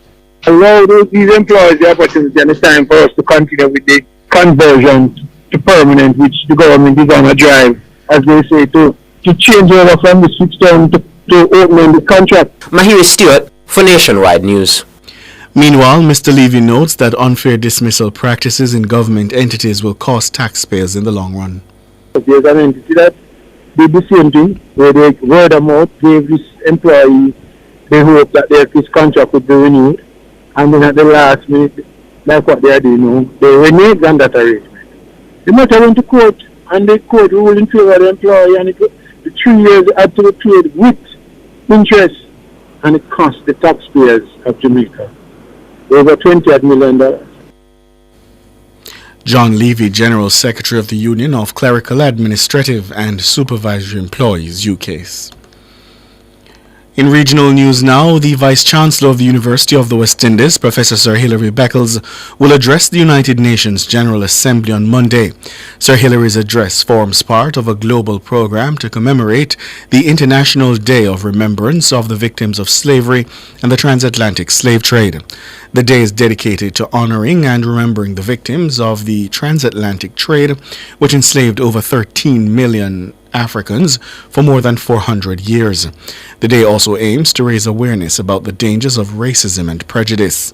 Beckles is a renowned public activist in social justice and minority empowerment. He's also the chairman of the CARICOM Commission on Reparation and Social Justice and a United Nations committee official. In international news, a judge in New York has granted Donald Trump's request to pause his $464 million fraud judgment. The court has granted him 10 days to put up a reduced sum of $175 million. The former president's legal team had previously said he was unable to secure a bond from a private company for the full amount. He had originally faced a deadline of Monday to put up the $464 million bond. If he had failed to do so, the authorities in New York State could have started to seize his bank accounts and his properties. But on Monday, he was granted a last-minute reprieve by an appeals court. If he pays the reduced $175 million bond, it would delay enforcement of the fraud judgment and protect his assets while he continues his appeal. The appeals court also agreed to delay the enforcement of other penalties that were part of the original judgment, such as barring the former president and his elder sons from running businesses in New York. Trump was found liable earlier this year for repeatedly inflating the value of his assets. That's the local segment of The World at Noon. Up next, sports.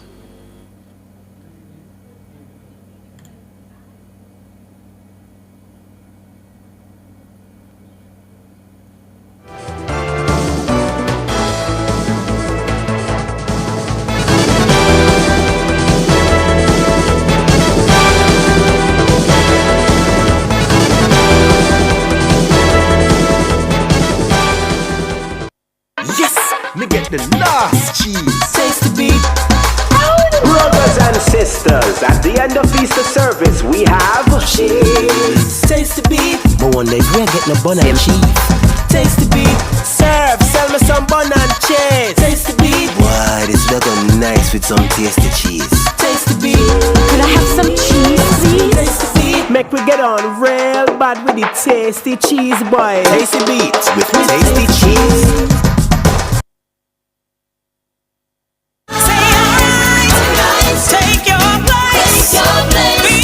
Women of action, arise! It is time to arise into your greatness. Join us on Saturday, March 30 at the Summit House, formerly Nussford Court Hotel, for the inaugural staging of the Women of Action Arise 2024 conference. Prepare to be uplifted as you make your way to the summit at 16 Chelsea Avenue in Kingston, or doors open at 8:30 a.m. and admission is free. Men, come and support the women. Come out and hear Reverend Mary Wildish, Brother Loxley Smith, and others. Women of Action Arise, powered by HR Outsourcing Solutions, QMEX Wealth Management, Tony's Toys Automotive Center, and Shekinah Trading. Women of Action Arise, Saturday, March 30, 2024.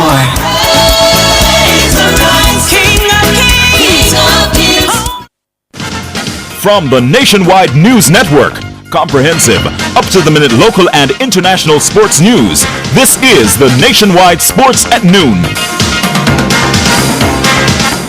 Hello, good afternoon, and welcome to your midday sports report here on Nationwide 90 FM. I'm Wayne Walker. Coach of Jamaica's senior men's football team, Heimer Halgrimson, says they played tactically well in their 1-0 win over Panama in the third-place game at the CONCACAF Nations League Finals at the AT&T Stadium in Arlington, Texas last night. Defender Dexter Lembikisa scored on minute 42 a wonderful goal to give the Reggae Boys victory. Ball down the right side, step overs, and the strike! What a hit! Opening goal for Jamaica. The Reggae Boys take the lead in this third-place match.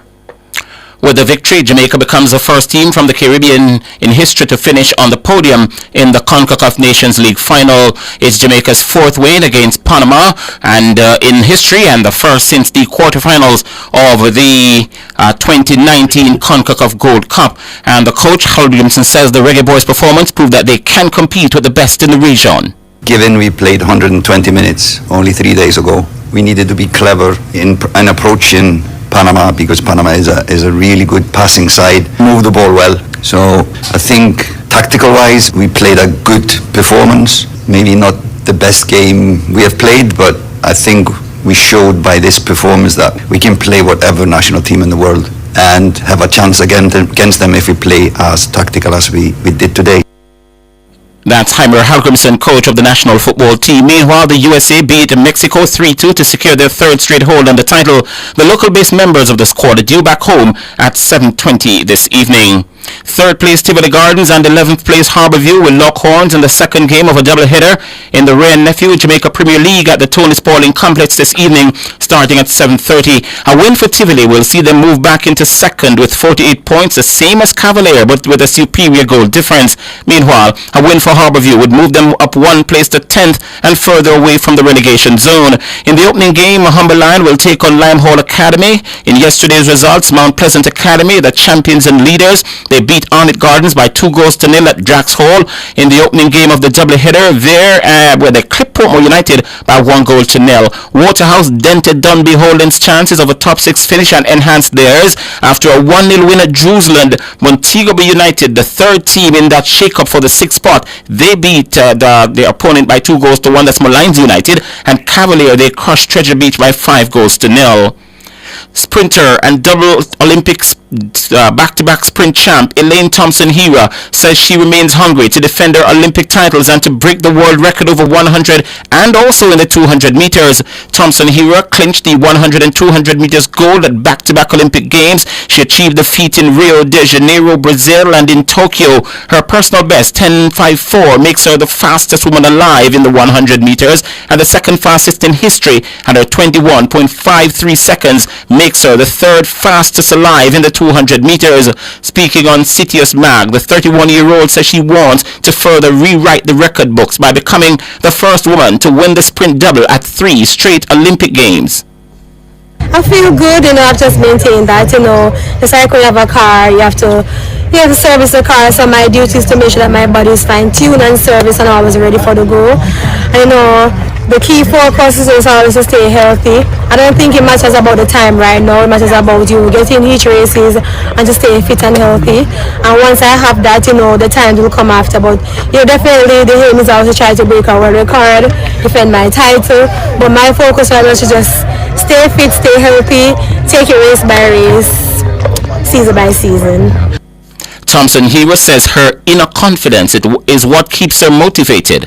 The mindset is have to be strong, it have to be positive, you push out those negative thoughts, replace them with positive, you have to always be strong and stay focused. For me, it's all about getting my workout done each day. Once I complete my workout, I just hallelujah to Christ, I'm happy that I can complete that. And the focus for me is not to be underconfident, but to always be confident.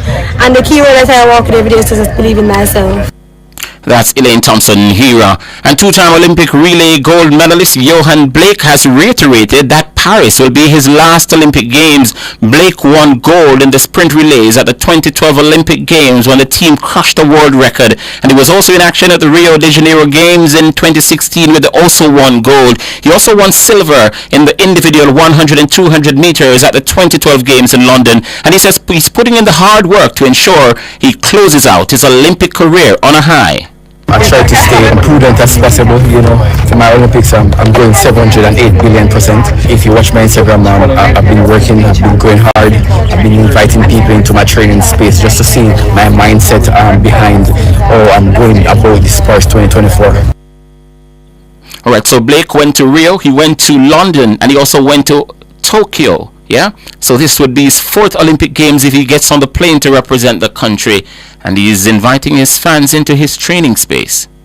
Knowing that it's a 4th Olympics and the journey has been magnitude and it has been great, it's bittersweet, and you just want everyone to see that it's not just glitter. There's a lot of work go behind what I'm doing and there's a lot of dedication. So preparing for this it's not easy. Yeah, that's Johan. He's the second fastest man in history in both the 100 and the 200 meters. 10:69 in the 100 and 19:26 in the 200 meters. Only Usain has gone faster. Grand Spend Giants scored a narrow 68-63 win over Delacree Park in the first match of a doubleheader in the GK1 SDF Howard McCarthy Community Basketball League at Majesty Gardens Court last night. Mark Anderson led the scoring for the Giants with 27 points and 16 boards. In the second game, Caribbean Basketball Academy Majesty Gardens Legends 80-72. That's the Caribbean Basketball Academy beating Majesty Gardens. Jordan Johnson 20 points and 11 boards. Malik McCarthy posted 19 points points and 10 boards. Meanwhile, over at the Edgewater Court, the home side outclassed the Phoenix Net Strippers 100-64, with Kai Ferguson scoring 21 points and Kenardo Smith 20 for the Wolverines, and Link Up All Stars beat Halshire Crocodiles 65-57. In the NBA, Anthony Davis, AD, and LeBron starred at the Los Angeles Lakers. They put in their highest scoring performance in 37 years. They held off Indiana last night. The Lakers won 150-145, almost 300 points in this game, with 36 coming from Davis. He also grabbed 16 boards. LeBron had 26 points and had dished out some 10 assists. Indiana scored 46 points in their final quarter, but the Lakers hit 10 in the last minute for a third successive win. And coach of the Lakers team, Darvin Ham, says it was a total effort from the team. I just thought, guys, the ball moved, the ball had some pop to it, and the guys just playing downhill, not settling, not being indecisive. We had screening well, guys just, again, being deliberate where they want to take the ball, quick decisions, all of the above, and, it got spread around a lot. And so just got to continue that trend. That's LeBron. Now, the Lakers, who started a run of 6 away games on Tuesday, are 9th in the Western Conference, and they have 11 games remaining in the 82-game regular season. Now, the top 8 will qualify for the end-of-season playoffs. The Pacers are 6th in the East and have 10 games to play. Elsewhere, the Greek freak, the man who plays for Greece, Giannis Antetokounmpo, scored 30 points, and he grabbed a season-high 19 boards as Milwaukee, they beat Oklahoma 118-93 to consolidate second in the East. The defeat leaves the Thunder they left them fractionally behind the reigning NBA champions, Denver, in the battle to win the Western Conference. Yeah, so the Thunder, they are in second. Now, the Minnesota Timberwolves are also in the running with just one win separating the top 3 after they edged past the Golden State Warriors 114-110. The Los Angeles Clippers remain 4th despite a 121-107 defeat to Philadelphia. New Orleans were 1 behind the Clippers, heaped more misery on the Detroit Pistons with a 114-101 victory. And, of course, Detroit at the minute is the worst team in the NBA.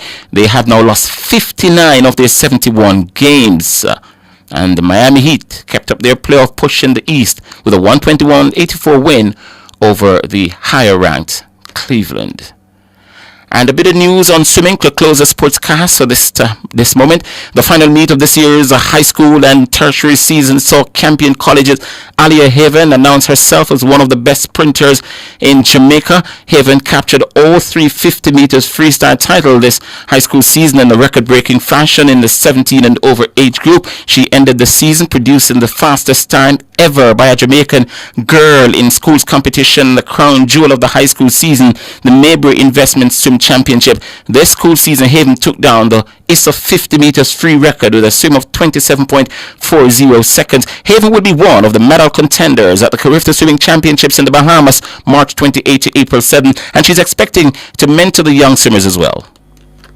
Well, I hope to use my past experiences to teach them what I had to overcome. So, for example, just going in your best from the prelims, putting on your fast skin, doing your fastest so that you can make the finals, just helping other team members, helping with the cheering, being there for each other, just to help them overall. That's Campion College swimming star Alia Haven. And that will pretty much do it for your midday sports report here on Nationwide 90 FM. Sports is going to be back on this station at 5:25 this afternoon. Until then, I'm Wayne Walker. Enjoy the rest of the afternoon.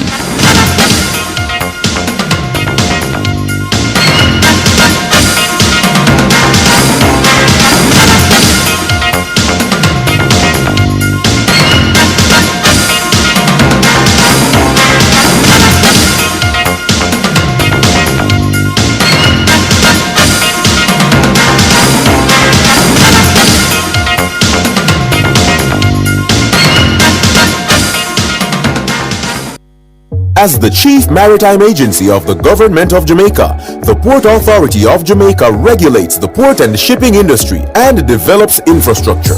The Port Authority's main businesses are cargo operations, cruise shipping, port and marine services, logistics and investments in BPO facilities, which are all focused on promoting economic growth and fostering job creation. The Port Authority of Jamaica, a beacon of maritime excellence.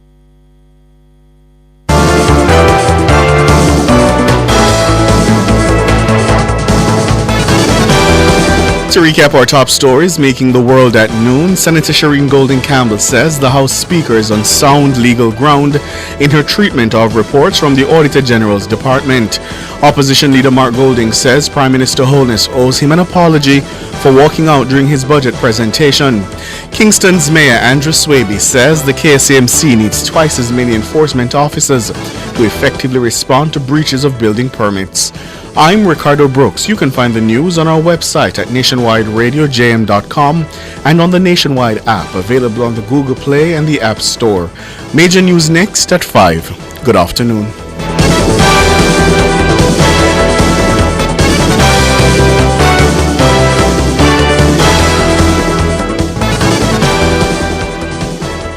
The Midday News was brought to you by Total Tools. We almost always have it. Jamaica's economy is in the best shape ever. Everybody yard and abroad talk about it. Your government is investing in our hospitals, parks, community clinics, roads and water infrastructure. The time by the office of the Prime Minister is... It's 29 minutes to 1. Go crazy for this offer from Flow. Get a free Samsung phone and earbuds when you sign up for Flow Yard and Road for the special price of $4,999 plus GCT. Free is all the craze. This crazy offer won't last long. Visit discoverflow.co or your nearest Flow store for more info. Conditions apply. Discover the flavor of Jamaica with the Coconut Industry Board. They offer a variety of coconut products from coconut water and coconut oil to coconut drops, gizadas, and other flavorful coconut items. Whether you're a farmer, producer, or consumer, the Coconut Industry Board is home to all coconut products. Visit them at 18 Waterloo Road, Kingston, or call 876-926-1770 for more details.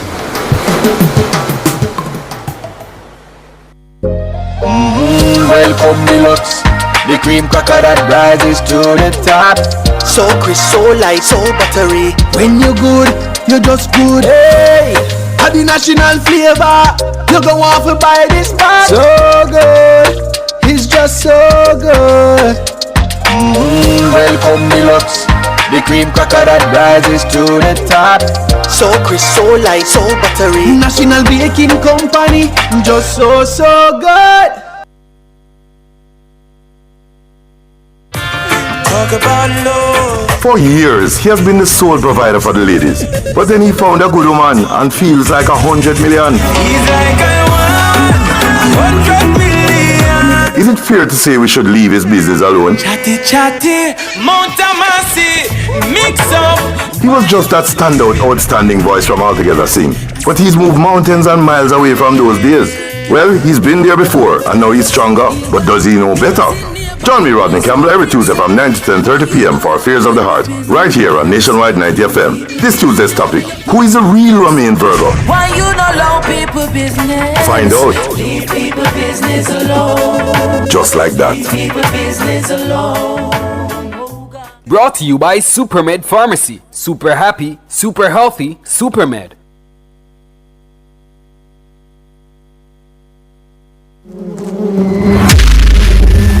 Timeline with the stinger, Honey Bee.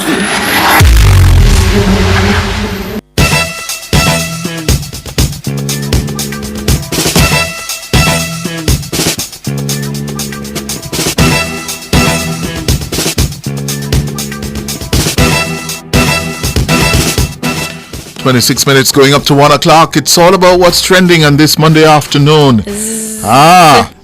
Honeybee. Good afternoon, Cliff. How You're are you in today? full black. Yes, I am. What's happening? We're dark.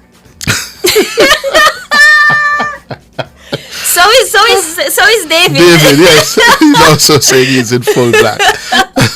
How are you today? Me alright, you know. Give thanks. It was a champs weekend. Oh yes, it was a big boy. weekend. Did you go? No. Why? I watched it from the comfort of my house. Don't it? Can't manage the crowd, Mr. Hughes. Of course, I want to say congratulations to Kingston College and Edwin Allen High for winning the respective boys and girls championships in the Issa Grace Kennedy Boys and Girls Athletics Championships on Saturday. I think it's necessary to check on Kareem Boateng's because yeah, David, I know you went to JC too, but I think I take it as seriously as Kareem, okay? So he really thought they were going to win? Of course. Him said them know we need not come to work today. So somebody needs to call him. Oh no. Make him not come to work today. Make him not come to work today, sir. So I visit him, said then Kareem, a man as big as you, we almost reach 40. You really take this so seriously? Listen. Boy, things. Make sure you find whatever here. Not a minute after 3 o'clock. Can I tell you? And especially since we're going to be outside today. Today's, you know, our show is what you doing outside a little today? extra special today. Well, we have quite a few interviews. We're going to have quite a few things on display. We're going to have Bodyscape in the house, Bodyscape Spa. Yeah, and they're going to be doing a Brazilian wax. What's a Brazilian wax? Oh, you don't know what a Brazilian wax is? What is that? It's when you wax the whole. Yeah, take off the hair off of your body. Yes, but what is the difference between a Brazilian wax and what makes a Brazilian wax? Well, a Brazilian is just really the area you're waxing. So it's your private.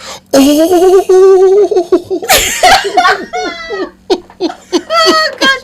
So you could just make it slide. A Brazilian. So they say a Brazilian wax different from a Jamaican wax. No, it's just the wear, you know what I mean, and the extent of it.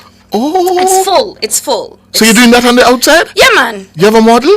Yeah, I'm at me. Guys, you don't want to miss it. Moving on, I want to say congratulations to you as well. Your high school made it to the top. I don't want to switch from it. So you got a Brazilian wax on the outside? Yeah, that's what I told them to do, but no one supported me. So we're just gonna do the bros. Can you imagine Mr. Hughes? That would have been groundbreaking, man. I would be there. I know. I would be there. Can you imagine the views? That would not miss me. Jeez, Mr. Hughes, they don't have vision. They don't have vision. They're scared. They're afraid. Okay. But we're also gonna have tasty cheese there as well. We're gonna be doing samplings, and also National Bakery will have their stuff on display. Okay, good. So it's pretty exciting. It's a full So make show. your way down to 6 Bradley Avenue. That is it. Yes. At 3 o'clock. 3 o'clock. Good. Yes. I want to hear more about Brazilian wax. Have you ever gotten waxed? No. You should. It's different. Like it leaves you with It's this too smooth. hot. It's hot. But it's satisfying. You know, that's how life goes. Sometimes you go through something, but then you get through to the other end. You can look back No and say, gain boy, without pain. that is it. No gain, no pain. Oh. It's so smooth. All right. I'm telling you. Yes. Anyway. Champs. Yes, champs. My school did very well. Yes. Very well. Excelsior did very well.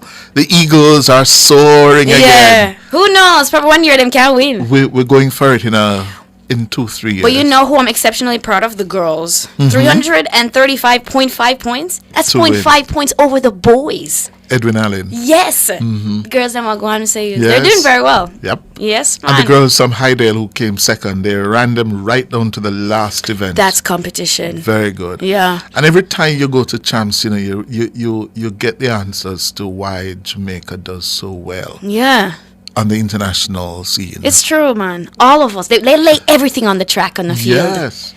You understand? They give everything. So when you lose, oh gosh, you know you really lose. And when you win, and the experience you gain. Yeah. The experience, because it has the flavor and feel and ecosystem of an international track meet. Yeah. Yes.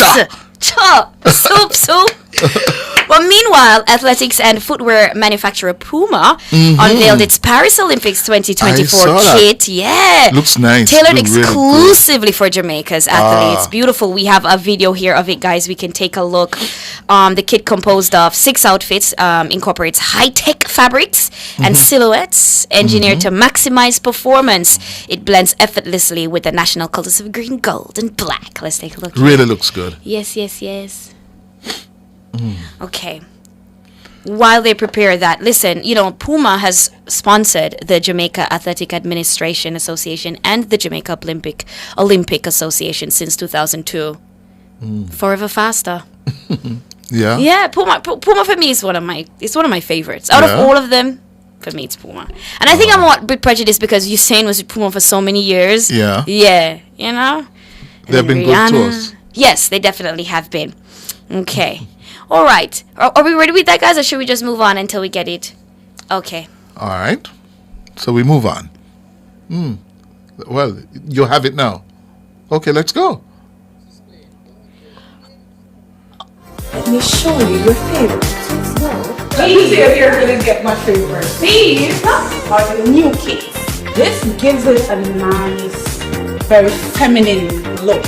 You know, look good, run good, feel good. I think this is a jump spikes. I think this is sprint, and this says deviate nature.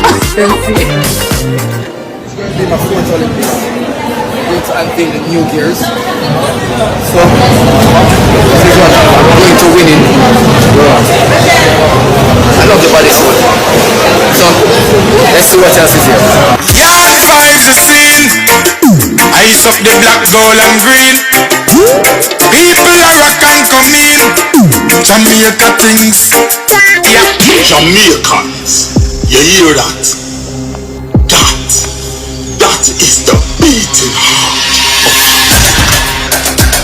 of the secret of speed. No one understands speed better than us.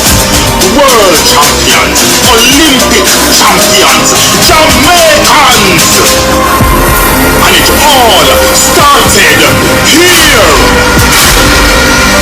Puma and Jamaica.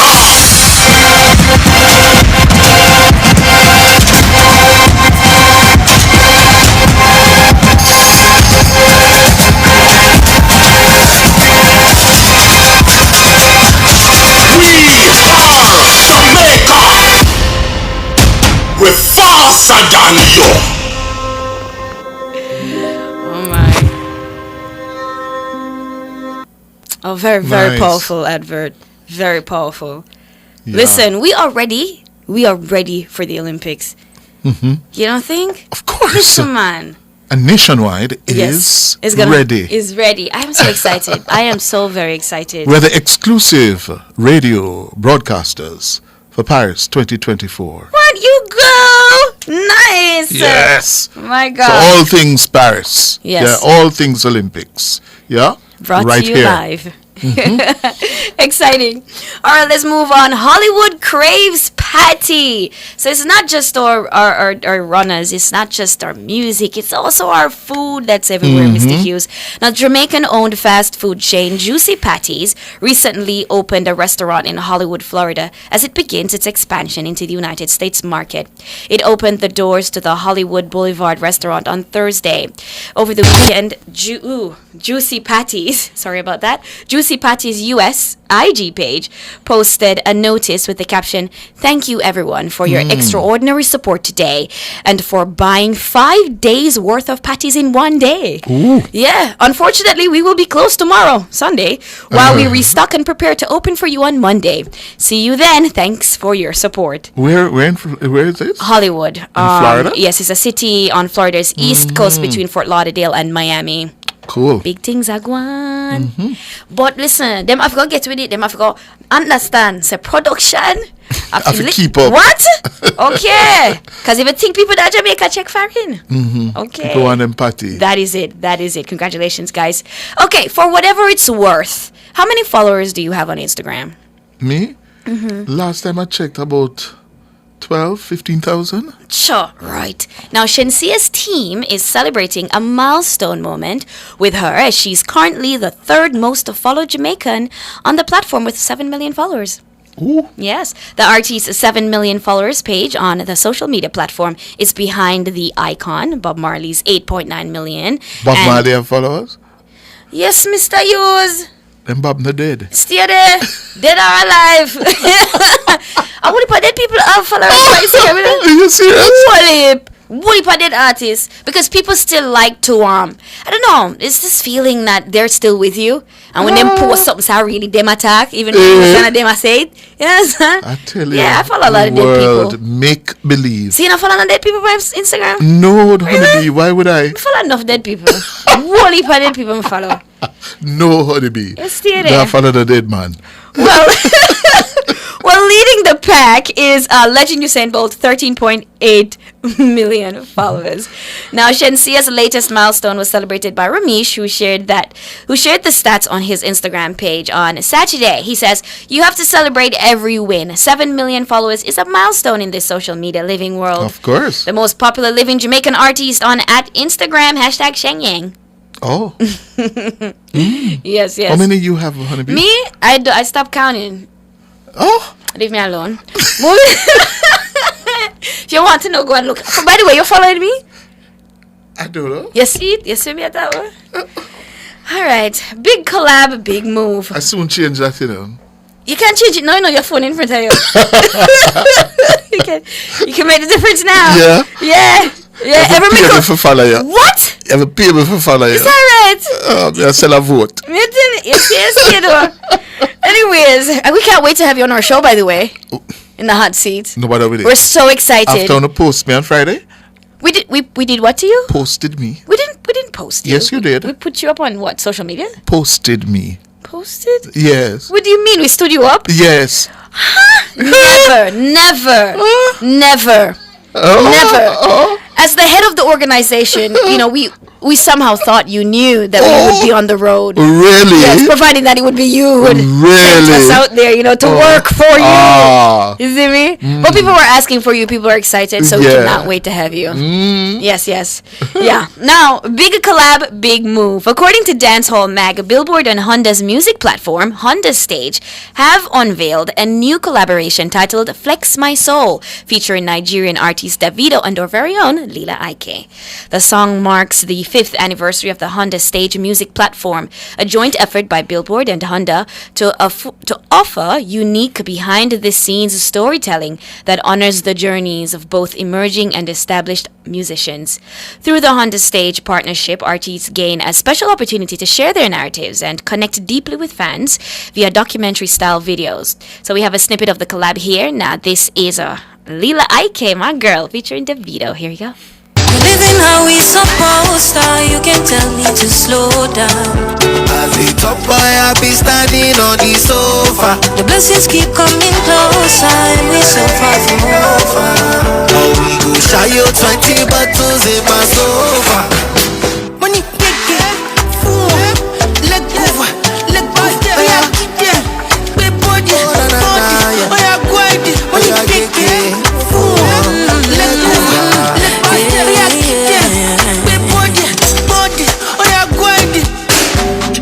Time and place for everything under the sun. We've been working hard to make we have little fun. I know it's a blessing as a new day begun, so I must take this chance I got today. One kick off my shoes, don't know this. Yeah.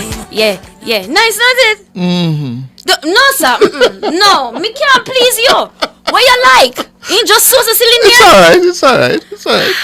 Don't worry. So the Honda Stage initiative is known for spotlighting artists on the cusp of international fame. You know, Lila is just poised for that. It gives them a chance to share their perseverance in the music industry and tell their stories and so on. But Lila, she also announced that her debut album is on the way. Okay. According to her, the first single featuring R&B singer Her will be released in April. Cool. So we look forward to that. All right, that's what I have for you today. Oh, great. Yes. Great. Thank you very much, Honeybee. Thank you for having me. I'm going to get your Brazilian wax done now. Thank you so much. Smooth. Right. After the break, your calls.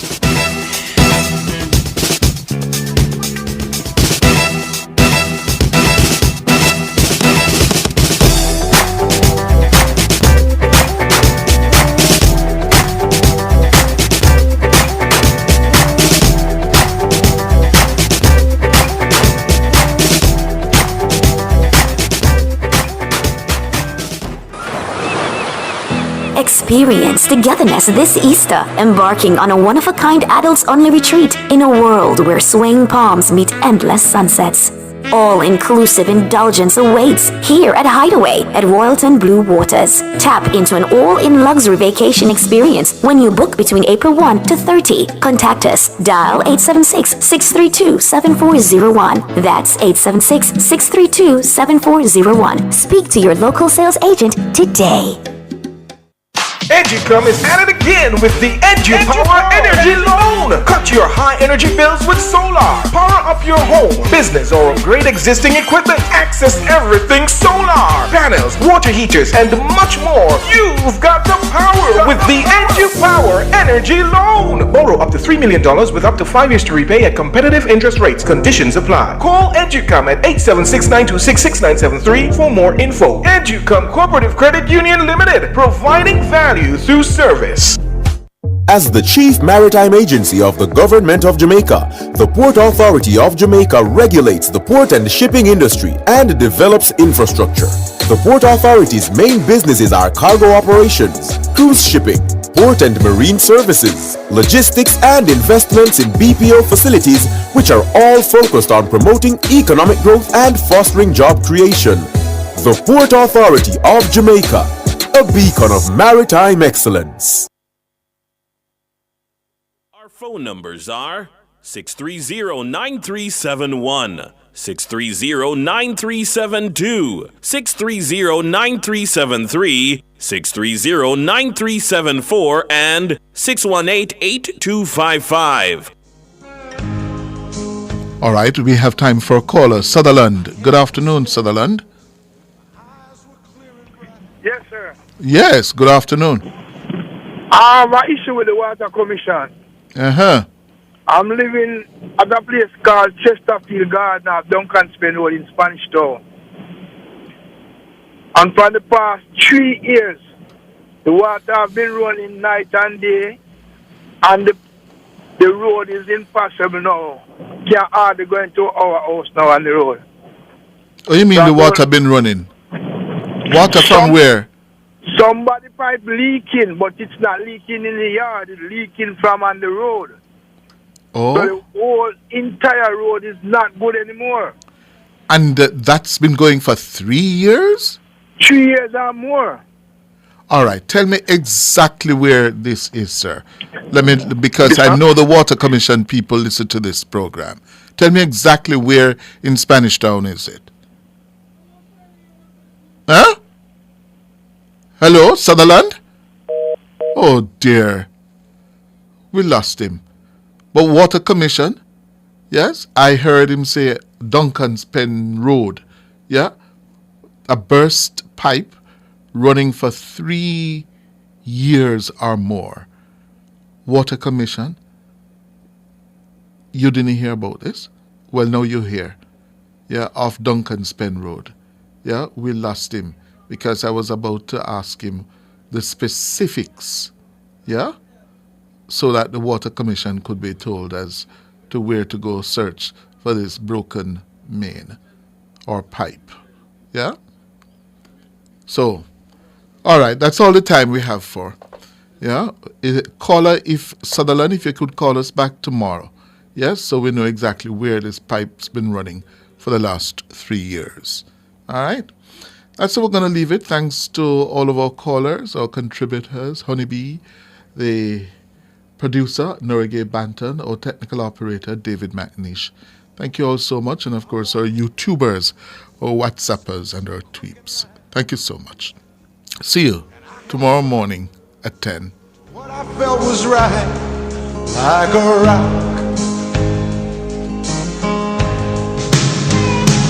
Like a rock.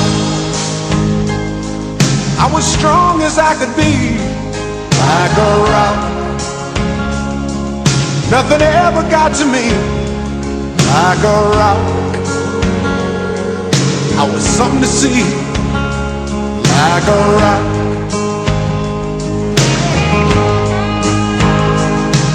And I stood arrow straight, unencumbered by the weight of all these hustlers and their schemes.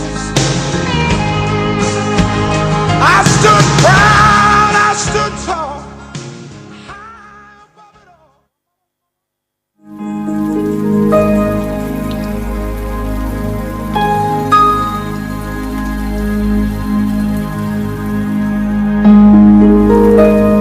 Welcome to Oasis. Stop by for a refreshing drink as we share the Pauline letters, as relevant to us now as they were to those to whom they were addressed in the Apostle Paul's day.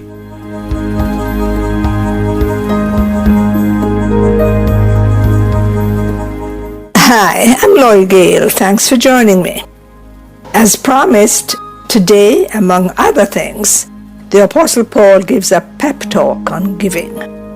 If you attend church regularly, you probably heard it in another version. Here's our teacher. If I wrote any more on this relief offering for the poor Christians, I'd be repeating myself. I know you're on board and ready to go. I've been bragging about you all through Macedonia province, telling them,